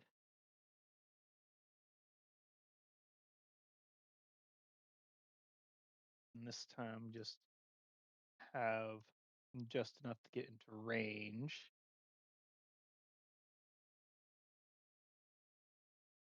As he tries to beak you. Yeah, that's gonna hit. Roback does not have his reaction just yet. is a hit. I'll roll that, and you will be able to put your damage onto Dumpy as the eye slashes out.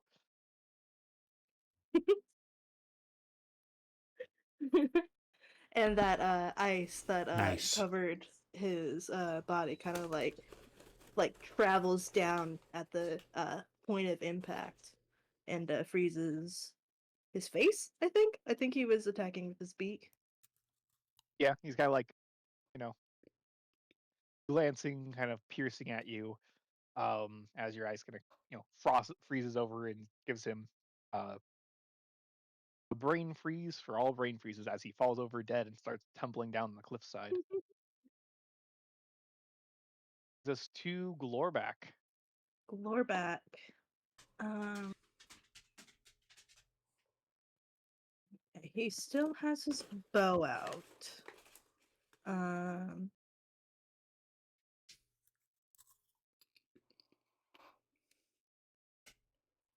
oh, that's the wrong character sheet. Makes sense. Makes sense. Makes sense. Okay. And she's on deck. Yeah, so Glorback is going to go ahead and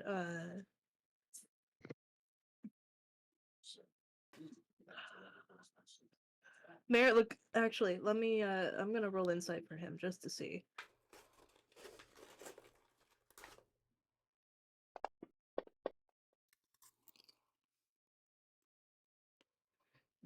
Shit, he thinks that Merritt's kind of crazy. Um I want to do the metagamey thing, but I think it would be bad role playing of me. So he's gonna go ahead and he's got a bow out. He's gonna shoot at this griffin that he thinks he can take down.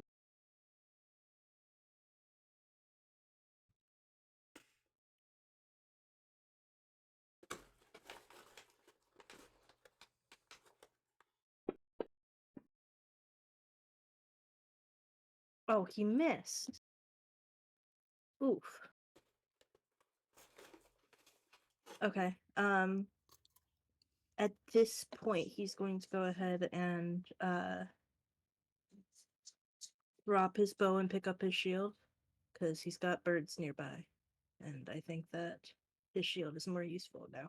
So that's his object interaction, I think.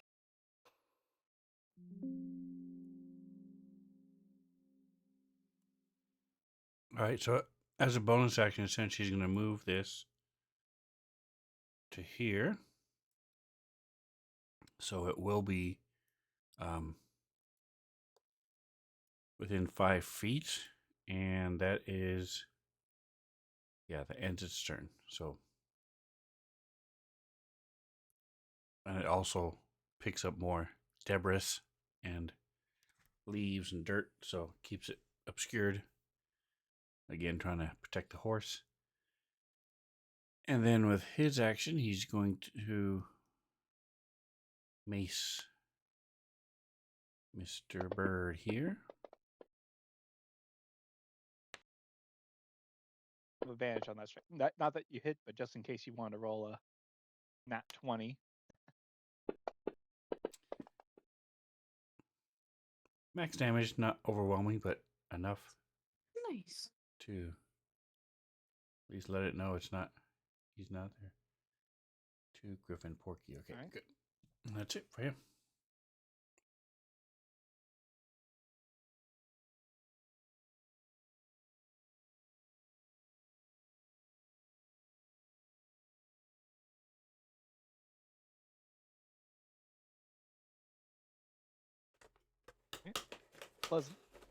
Pleasantly thick set. Is gonna dive, drive by, try to eke and claw you. While it sees its friend kind of fall over dead, he doesn't. Totally It's like, normal Griffin oh, you behavior. react as this guy, so I have my opportunity. All right, if you would like to do that. Yeah. Nice. Yep. the same thing goes. You know, kind of the last of your icy armor, comes off of your form and kind of freezes over his head as he falls over and tumbles after his friend. That brings us to Barnacle.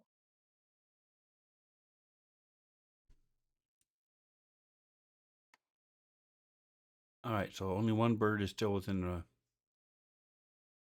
storm.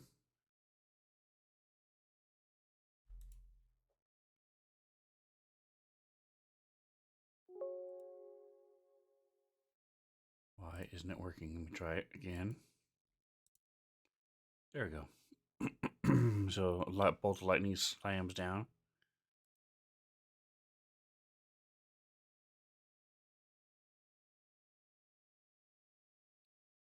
Yep. And for the record, it hits there. Yep, I was sure you'd aimed it, so that wasn't hit when it hit the horse.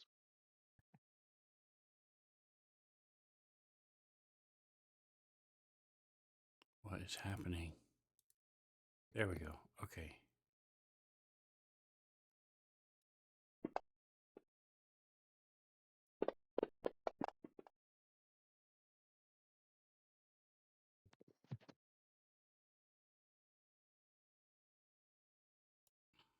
Thanks to blind luck, it's able to avoid the majority of the blast, but still gets some Damn. shocked as he know, is figuring out what the heck is going on with this dust cloud. I'm going to step around and the back of the cart and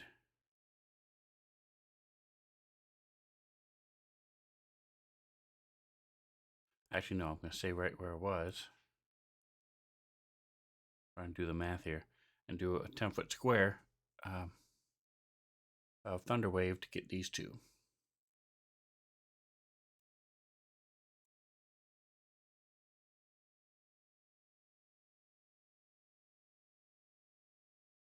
Yeah, no, that should just hit both of them. All right, and I'm going to use my Channel of Divinity. Destructive Wrath.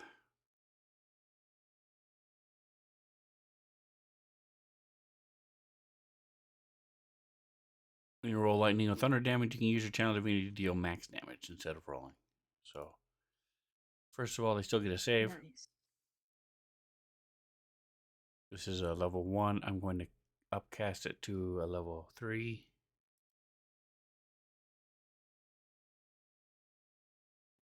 Get him, Barnacle. Get him.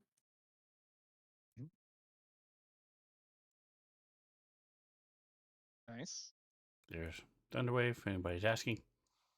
At higher levels, 1d8 for each slot above first. Okay.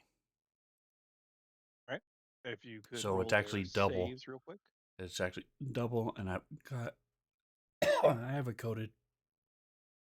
So here's this, and then they take this twice. Oh wow! 1 point of damage? That seems wrong. Should be says 16 thunder. 1 0. That's weird. Let me double check that.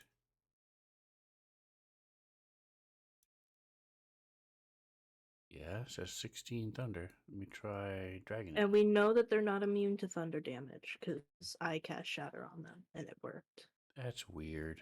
Okay, so let me try. I'll just manually add it. It said it was 16. So the one who saved on Porky gets 16, and Flat gets 32. Okay.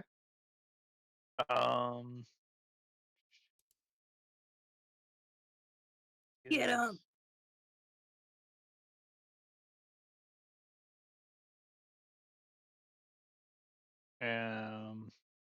Or he saves, so he kind of sticks his heel in.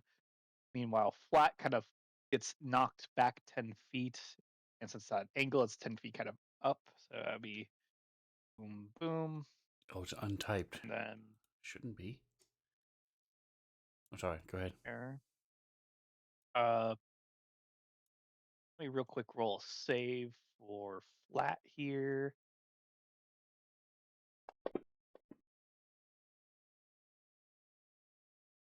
That's a nat 20 on catching itself in the air, so it doesn't fall down Damn. 30 feet. But yeah, so you just watch as Flat kind of just goes kind of spinning before kind of righting itself and catching itself in the air. Meanwhile, kind of Porky, kind of digs its claws in and manages to stay at its ground before turning around.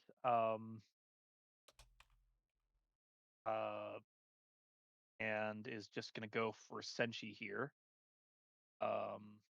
Actually, no, it's going to. Okay, I fixed it.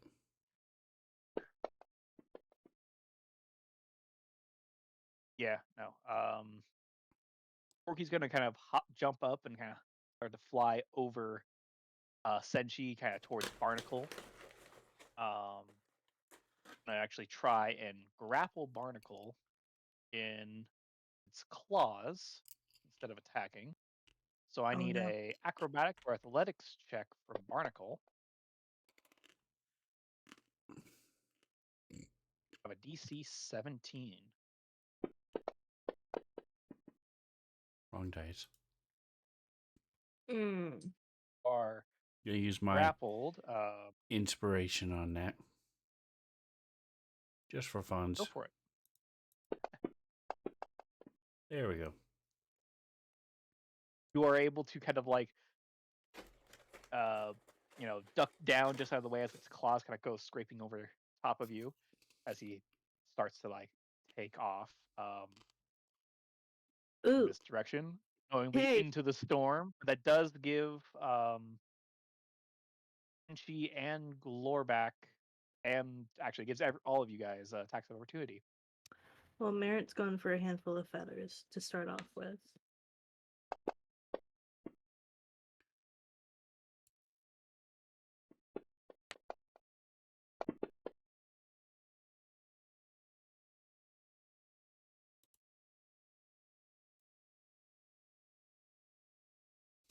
Maybe not the smartest idea going further into the storm area, but you know, Would a 14 hit? 14 would hit. Cool, 2 points of damage. I will add that to him. Heck yeah. Okay, time for Glorback. Can he Which try to hit it with his shield? 'Cause it's a spiked he does shield. have a spiked shield. So I believe I have that. It is coated, yes. Yeah. And let me double check the shield because I believe. What the heck? You missed anyways. He missed, so Yeah, I'm just it'd be like still that. double checking to make sure I coded this correctly. Hmm,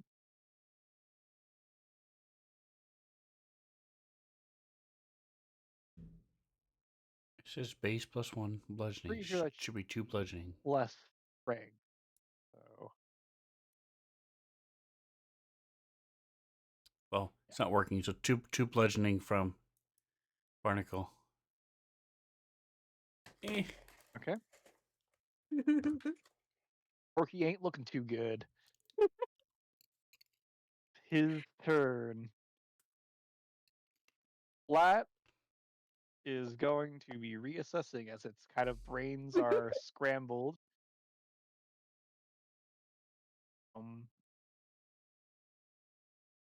And it is his brains are currently too scrambled to think of a different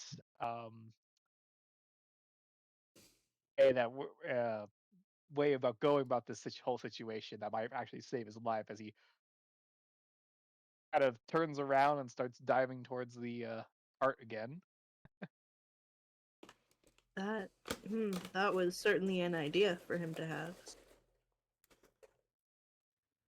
Bad news though, we did just all use our reactions. He is also going to go after Barnacle.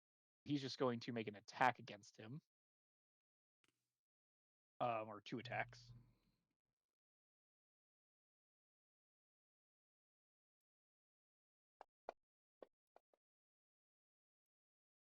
But that is a miss. And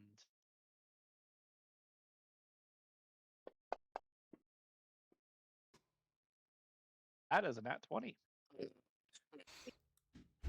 All right, I'm using my Wrath of the Storm.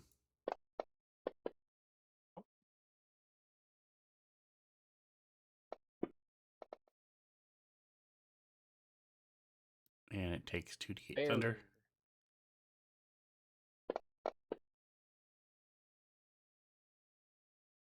So it takes 6 points of damage as it grabs me and use up my second channel divinity. Alrighty. Misses with the claw or misses with the beak, but then kind of comes up with the claw, and then you letting off a little bit of thunder as he kind of goes, up a little bit as he's trying to guard himself. Though he does, seemingly he's getting used to the turbulence. As he starts to follow his friend. Not looking too good, but can't think of anything else. What square is Porky in? Oh. Didn't realize accidentally. There it Yeah, was. nice.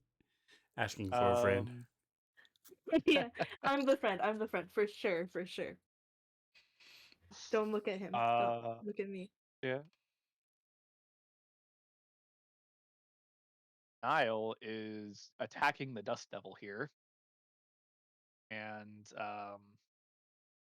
actually ends up spending his whole turn just attacking the Dust Devil. Nice. All right, so. And then he ends his turn there, so if you wanted to save on him.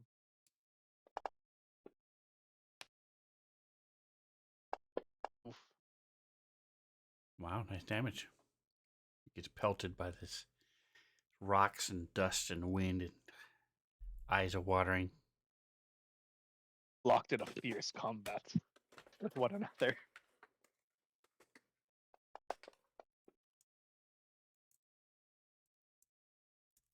Griffin believes that he's doing, or in denial believes that he's doing very well against, locked in epic combat with this Dust Devil, and not doing nothing to it. There you go. Top of the round with Merit. Okay. These guys are close to each other. But one is higher than the other. So I'm gonna see if I can do this. I'm all out of spell slots, so we're going with cantrips.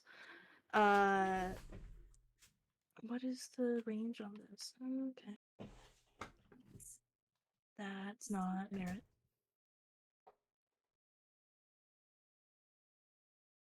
That's Merit. Okay.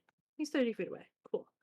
That is within range. Merit is going to go ahead and cast Mind Sliver at Porky. So he must succeed on an intelligence saving throw. So let's do that.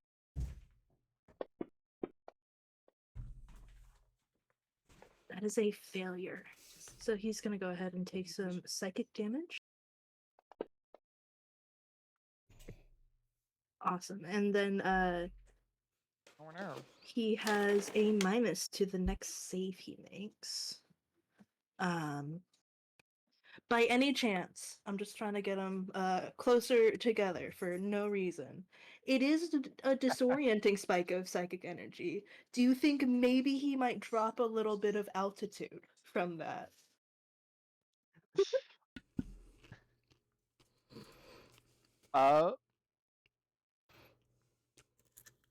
I will roll a save because he did do a significant amount of damage with the cantrip from but compared to how much health he has left. Oh no, it used up the save. Nope. On him, this would not apply to that. We'll pretend it didn't happen. Really low though, so I will say he drops 5 feet. Fuck yeah. Okay, there's the effect on him again. I have set you up.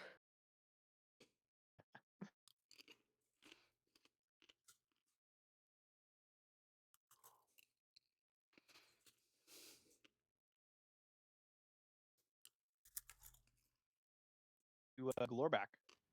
Look, I was not pressing down my push attack. That's fine. It's fine. Well, I just got a shield in Glorback's hands, and he drops his fucking bow. There is one griffin that's on the ground that's There barely can see switching is. out of the Yeah, for sure. Yeah. You know what? Glorback's cool. He's gonna go like get into some epic combat with this griffin for sure. He's gonna go ahead and epic. pull out his long sword and like hop over the edge of the cart. How much movement does that take? I would say it just takes 10 feet to safely get off there. Okay, No more than cool. enough there. I'm just thinking like So- epic combat in the same way that Griffin's having epic combat with a Dust Devil. That's what I was thinking. Hopefully he Okay. has better luck. Yeah, here's hoping. Here's hoping. So, Glorback is gonna go ahead and try to swing his longsword at this griffin.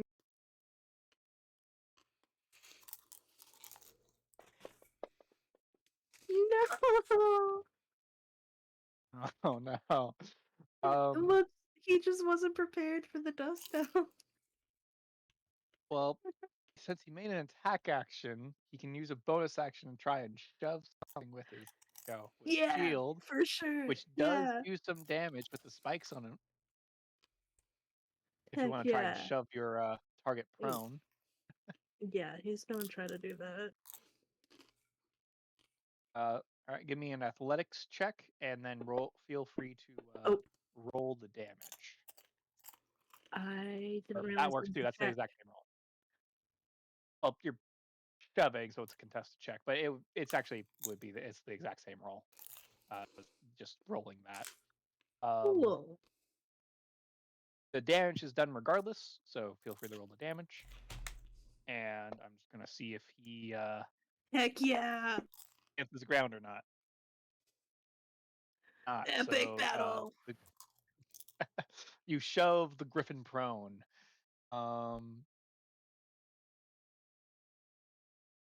I'll throw that on him quick. And that is that's Glorback's turn, you know. He is engaging in epic battle with this griffin who also believes it's an epic battle. His hair is like whooshing dramatically in the wind from the dust storm as he's getting dust on his face and in his. Oh yeah, let me roll for coolness. Oh yeah, he looks cool. Yeah. That brings us to Senshi, vertical on deck. Glorback is just a natural at this. All right, so I'm just going to move the Dust Devil down and back up. Again, I just want to maintain the obscure. And Alrighty. then he's going to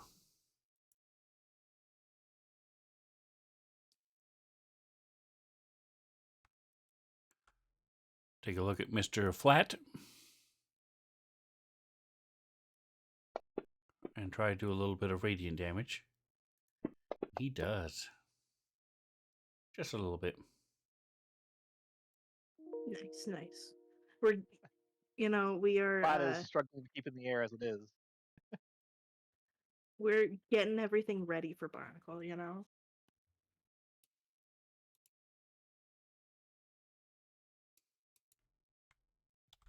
Well, he brings the thunder and the lightning. Well, you usually need to code this, drag it to my hotkey as both of them are within 5 feet of each other. As this lightning bolt comes slashing down.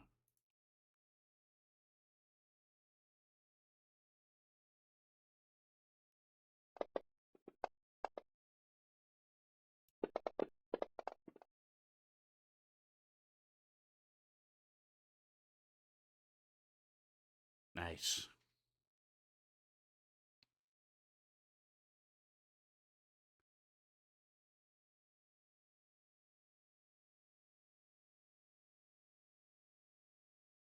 And then I'm going As to 2 more fried bird griffins go falling out of the sky and down the cliffside. Leaves us with just one. because this dust storm is only 5 feet, and this thing is a large creature. Can I see enough of it sticking up out of it to target with a spell, a save spell? I would say he is as like 3/4 cover. Okay. Just because he's technically within and heavily obscured. Yes, So you can target it him, but just from it hears this onerous bell. It's saved, so nothing happens. Boo. Okay. dinner time.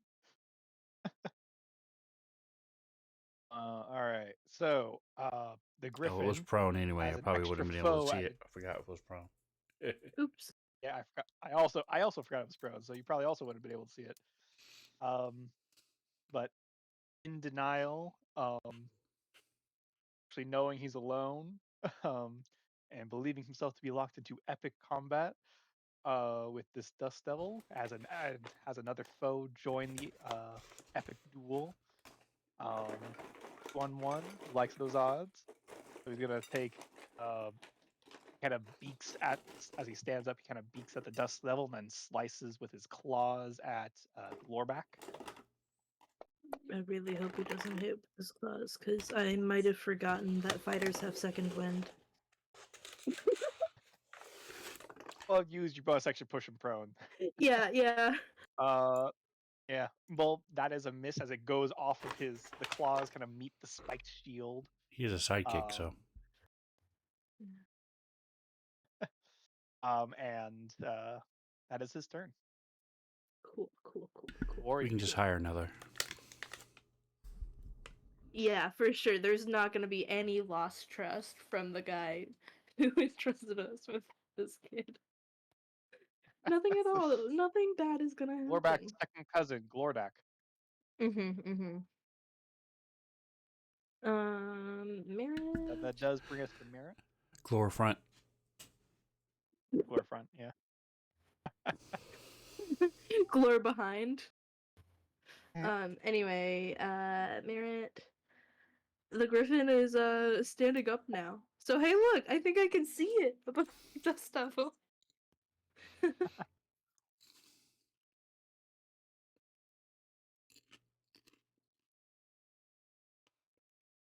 Obscured.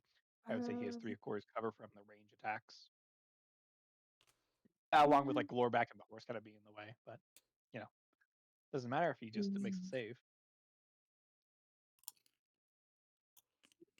Yeah, I think. I mean, hey, that Mind Sliver worked really well on the other one, and I maybe don't want to shoot a firebolt at the horse. So, this thing's already in denial. Let's see if I can fuck with its head more. Apparently, you can. It That ended was its not- turn, so it took 1 point of damage from the dust devil. Nice.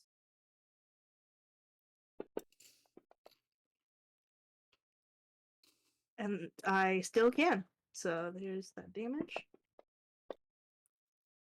Ooh. Keeps Is whispering Nice. chicken nuggets in his ear. he is really not looking good. But he's still standing. He's still engaged in epic combat. Um, Yeah. and Glorback is behind him. I think it's cheap if I try to get flanking with the Dust Devil. But Glorback is here, and he's got a sword. Um, You're flanking with the horse, but not with the dust devil. yeah, for sure, for sure. As the griffins like cast start to turn around slightly, you take your slice. It's not a one. No. Okay.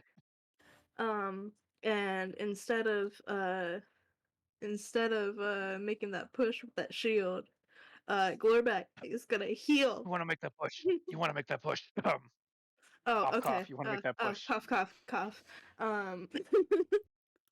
Glorback, hair rustling in the wind, looks glorious, and he's going to go ahead and try to push it with the shield.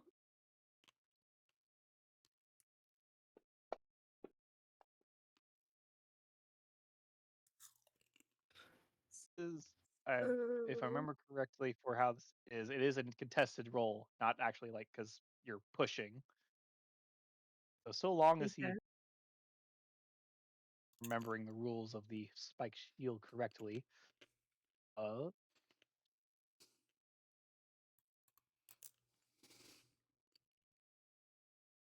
Yep, it will deal the damage so long as the check succeeds. Or which it does by getting a 9 on its roll. Yeah, it just Roll the barely, damage. Nice. As Glorback victoriously shoves this griffin to the ground, and it just like lets out like a final like wheeze in the dust storm.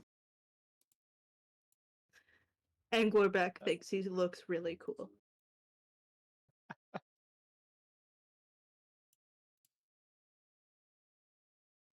Wow, guys, we did it! Woo!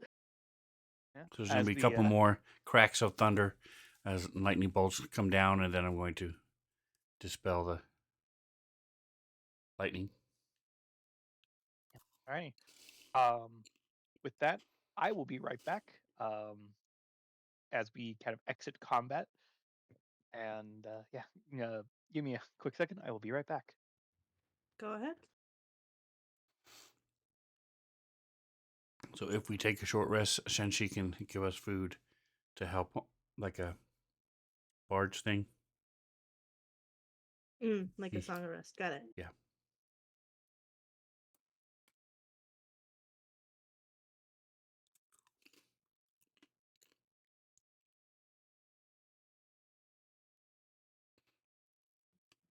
Seems Lorbeck is still going to end up using his boost of his second wind, just because I don't think that his hit dice are going to let him heal all the way, and I'd prefer to have them in the dungeon that we're going to.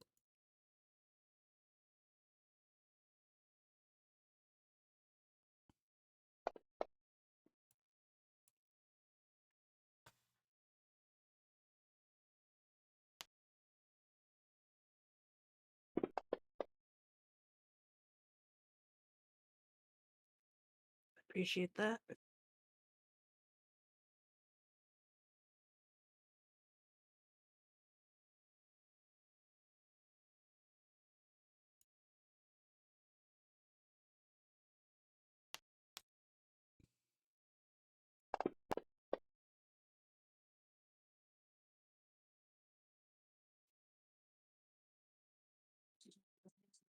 Thank you, thank you, thank you.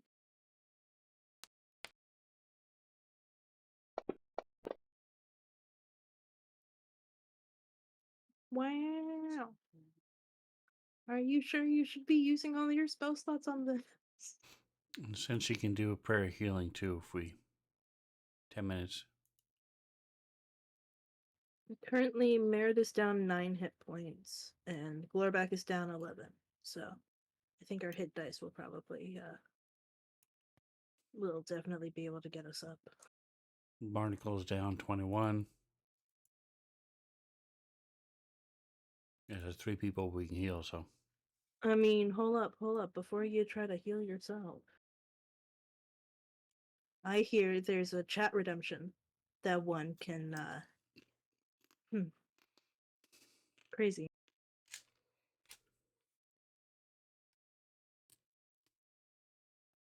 Oh my gosh, wow, that's crazy, man. 3225 in chat redeemed a boost of healing for Barnacle.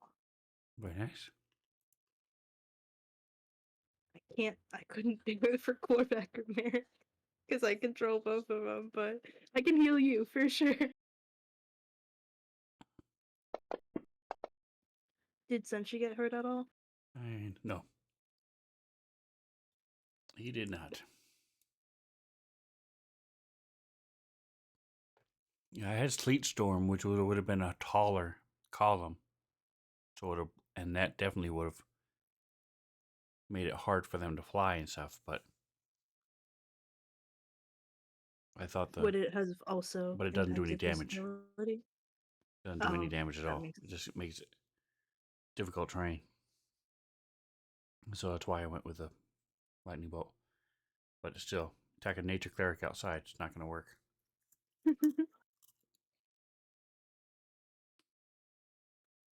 Nice.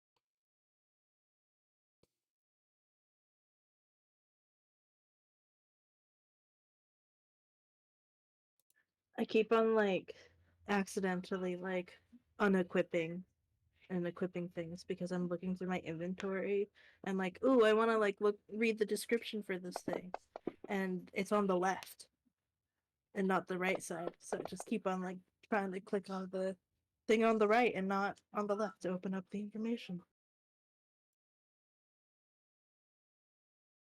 Yeah, and then if you unlock it, you're deleting things.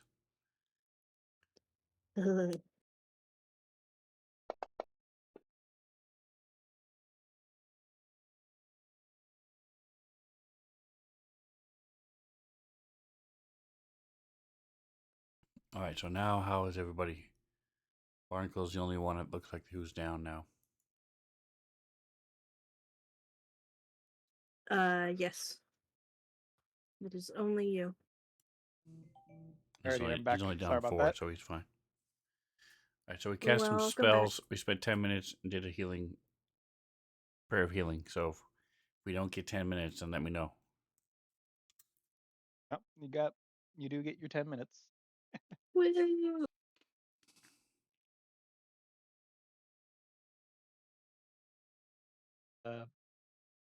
Two griffins that you could actually do something with if you want.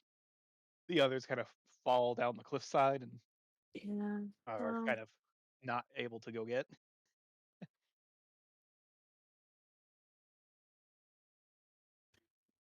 I think Lorback, I think you're probably gonna be really good at this. You should try you should go try to get the meat off this. I don't know how good Senshi is, but Senshi probably knows stuff around about cooking, probably knows what's edible on a griffin. I don't know.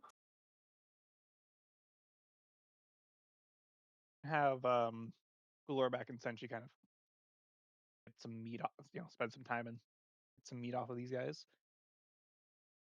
I'd say give me just have Glorback roll a survival check with advantage.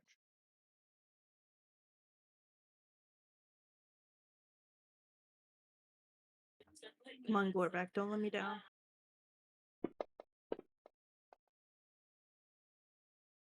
That's pretty good. That's pretty good.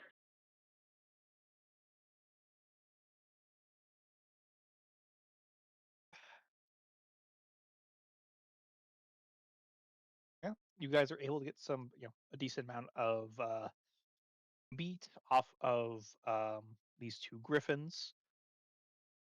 Has a bit of a different taste. Not quite bird meat, not quite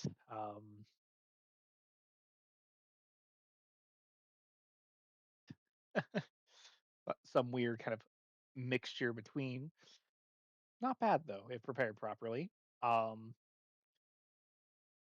and I'll, say, well, when you make camp tonight, Senshi and Lorback are kind of will be able to like spend some time properly prepping the meat to kind of, be, maintained for the rest of your journey. Between that and the rations you already have, you probably don't have to worry about food for the next while.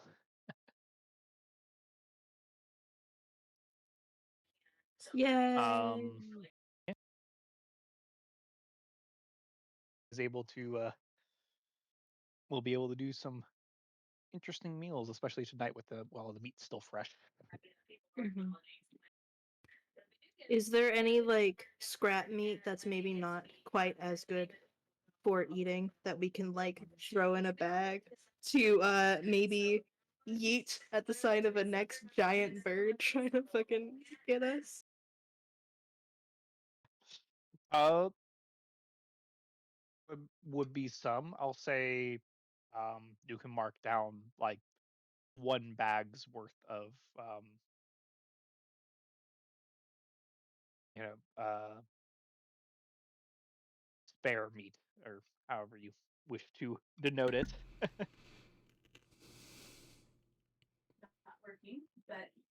Well, I will mark it down as meat scraps. Yeah, that works. Uh, yeah. Unless there's anything else specific you want to do, the rest of your day's travel goes by uneventfully. Um, and that night as you're making camp, Senshi kind of Senshi Glorbex, spend some time properly prepping the rest of the meat to not spoil, and Senshi kind of makes some nice little griffin steaks for some of the spices that he has to kind of marinate some of the meat as you guys were like traveling, so it actually tastes pretty good and almost like you were like at a proper restaurant, having this griffin steak served to you.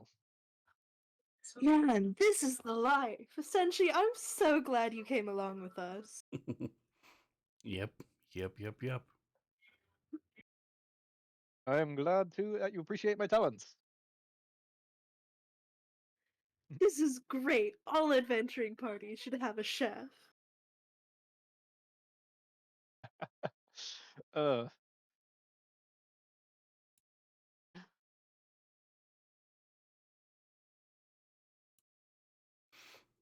There's purified food and drink just in case. Oh, nice, nice, nice.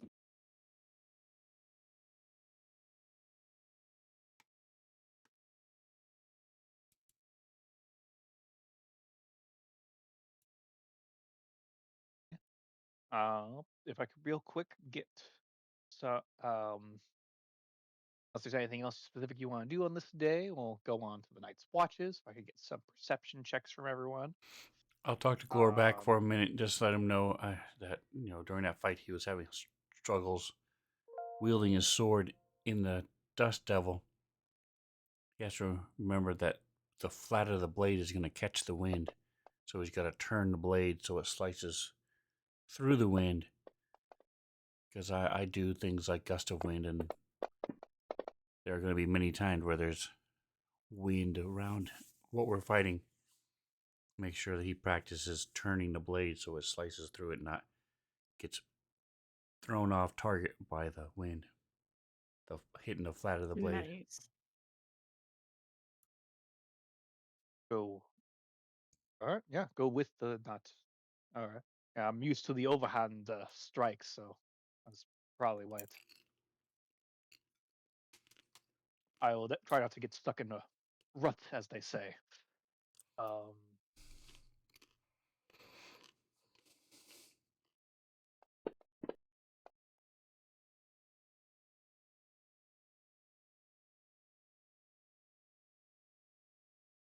the night seems to go by uneventfully. Morning, you guys are feeling relatively rested. and actually have like a Actually, we're not because DM hasn't pushed it yet. calmness over you. Is oh yes. uh, well, I We mean, wake as you up and we're complete like, it, damn, I should feel rested right now, but I'm not. Now I feel better. yeah, you almost actually have a strange sense of calmness overall, over all of you as you start your day's travel. With So that, we've I been will doing ask it all for along, but especially because we're one. close to this to this dungeon, I'm gonna be Barnacle will be walking around and saying, mumbling quick prayers and blessings for of Agnar and um as since she's making his meals and stuff, and he since she prays blessings over the food from Merlane and as he's cooking and stuff. All right. Religion checks actually from Senshi and Barnacle.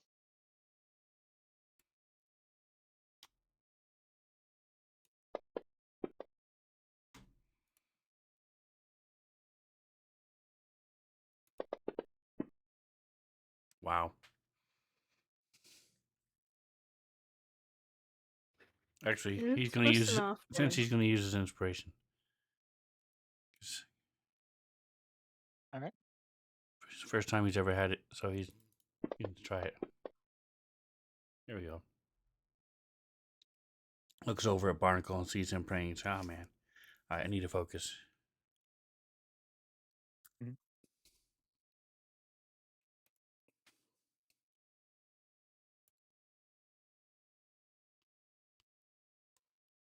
All right.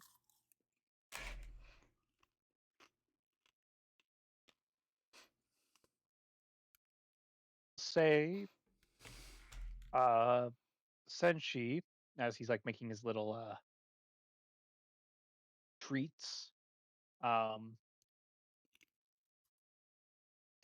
one extra, so he's able to get everyone if you wanted. Well, chef Nice. treat. Nice.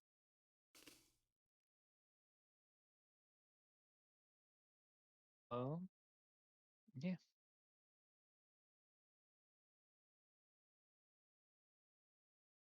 Other than that, Barnacle, like as you're kind of prepping, you get feel like, or you like you swear you can kind of like hear the faint rumble of a storm cloud in the distance, but you know you like glance up, you don't see any storm clouds in the sky.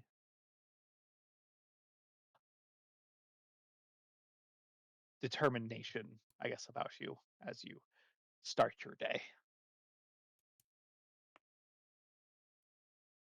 Very nice. Oops, where's my Yeah. With that, I will image? have actually we'll have one last roll for the E100 as you kind of start making your estimated half day's journey to your destination. Who rolled last time? I believe it was me. People did. Okay, I will go ahead and roll that.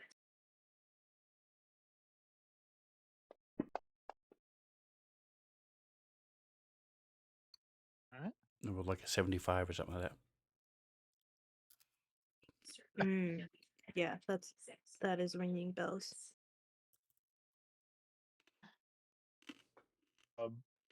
Yeah. As you're approaching, about a couple hours in, you still pretty sure you got a couple hours left to go. You actually start coming upon uh, looks to be old, kind of like ancient paths. With little like broken rocks, but like very clearly used to be like, um, like some small structure, some small little uh, arch or statue or something. Just as you were little markings, starting to become more and more frequent. Um, and as you start seeing this, you actually see one that's across one of these kind of ancient pathways, an intact stone arch that looks to have some runes kind of carved upon it. Um, what languages does everyone speak? Um, Draconic giant halfling, which is the same as what Senshi speaks. No, he speaks goblin. Draconic giant goblin.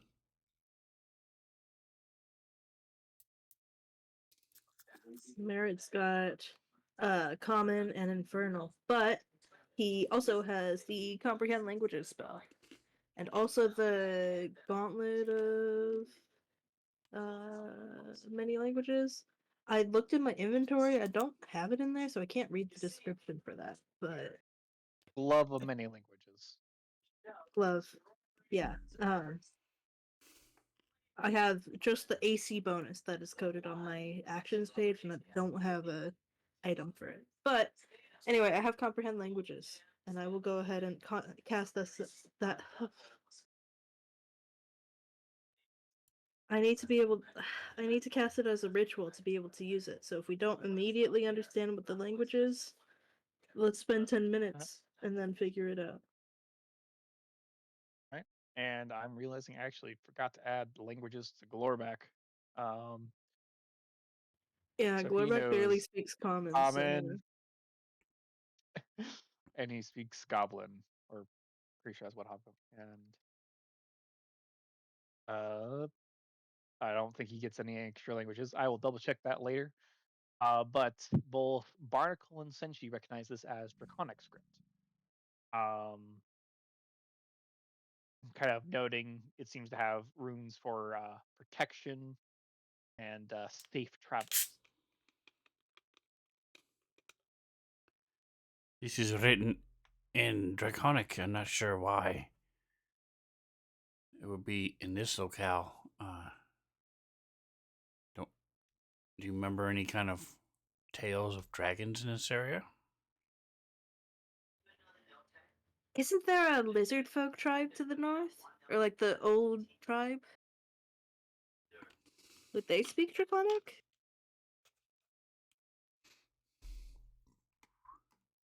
A Yes, there's a history check. lizard folk tribe to the north. Yep. Maybe this is from them. Languages a lizard folk might speak.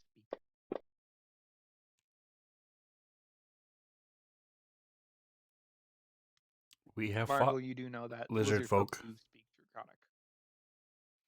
and lizard men. I don't know if there's a difference, but we fought both.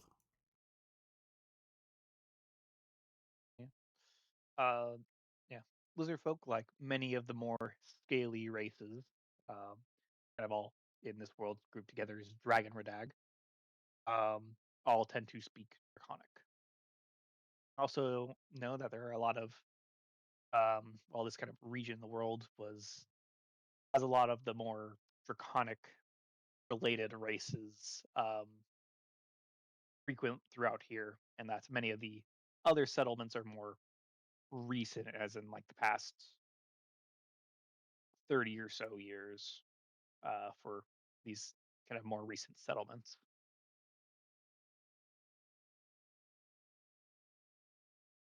The natives would probably more likely speak Draconic than the common language.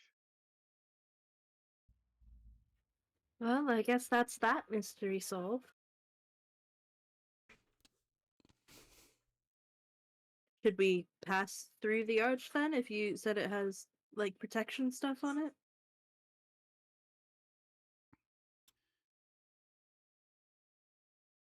I don't see why not. I'll bend down, tie my shoe, and let him go through first.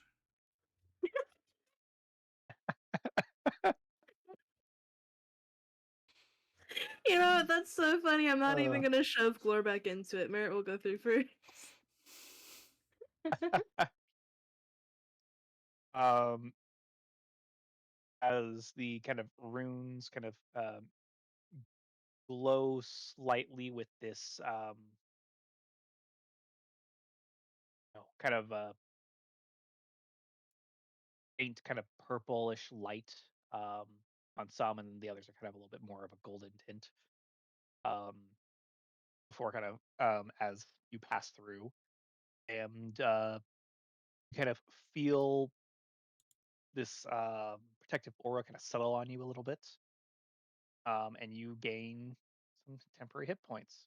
For how I'm going to say this work, it's going to combine with the ones you already have. I You guys appreciate get that. so you gain 5 plus 3, so you would have 8 temporary hit points now. Oh, too bad Barnacle didn't walk through the arch. That's right.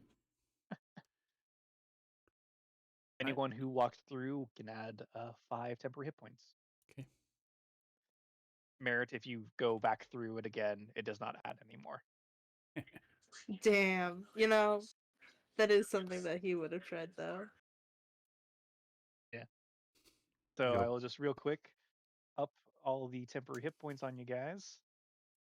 I changed floor Oh, backs. looks like Barnacle already did his. Perfect. As I Perfect. found out last week from Sven, who maybe shouldn't have given me this information, I can just change hit points. Wild. Anyway, didn't know I could Yeah. do that. I've never tried before. If I start that is the cheating, it's thing. his fault. That's right.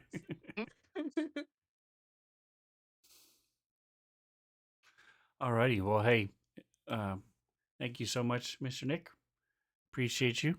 Thanks for DMing. That is the Crystal Heart campaign as we are getting ready to go through the cliffside ruins, and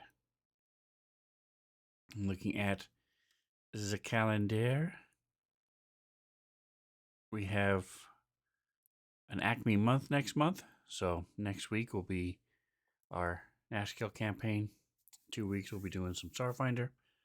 3 weeks another Nashkill, and then in 4 weeks on the 27th also we'll be right back here in the Crystal Heart campaign. Check it out on the Using the Tubes if you want to see how we got here. If you miss a week, you can always jump back in there. So I appreciate you, Nick. Thank you. Yeah, thanks for playing. Thanks, Nick. Don't forget to like, subscribe, guys, and whatever else you do. Enjoy the rest of your day. Say goodnight, guys. Good night, guys. Good night.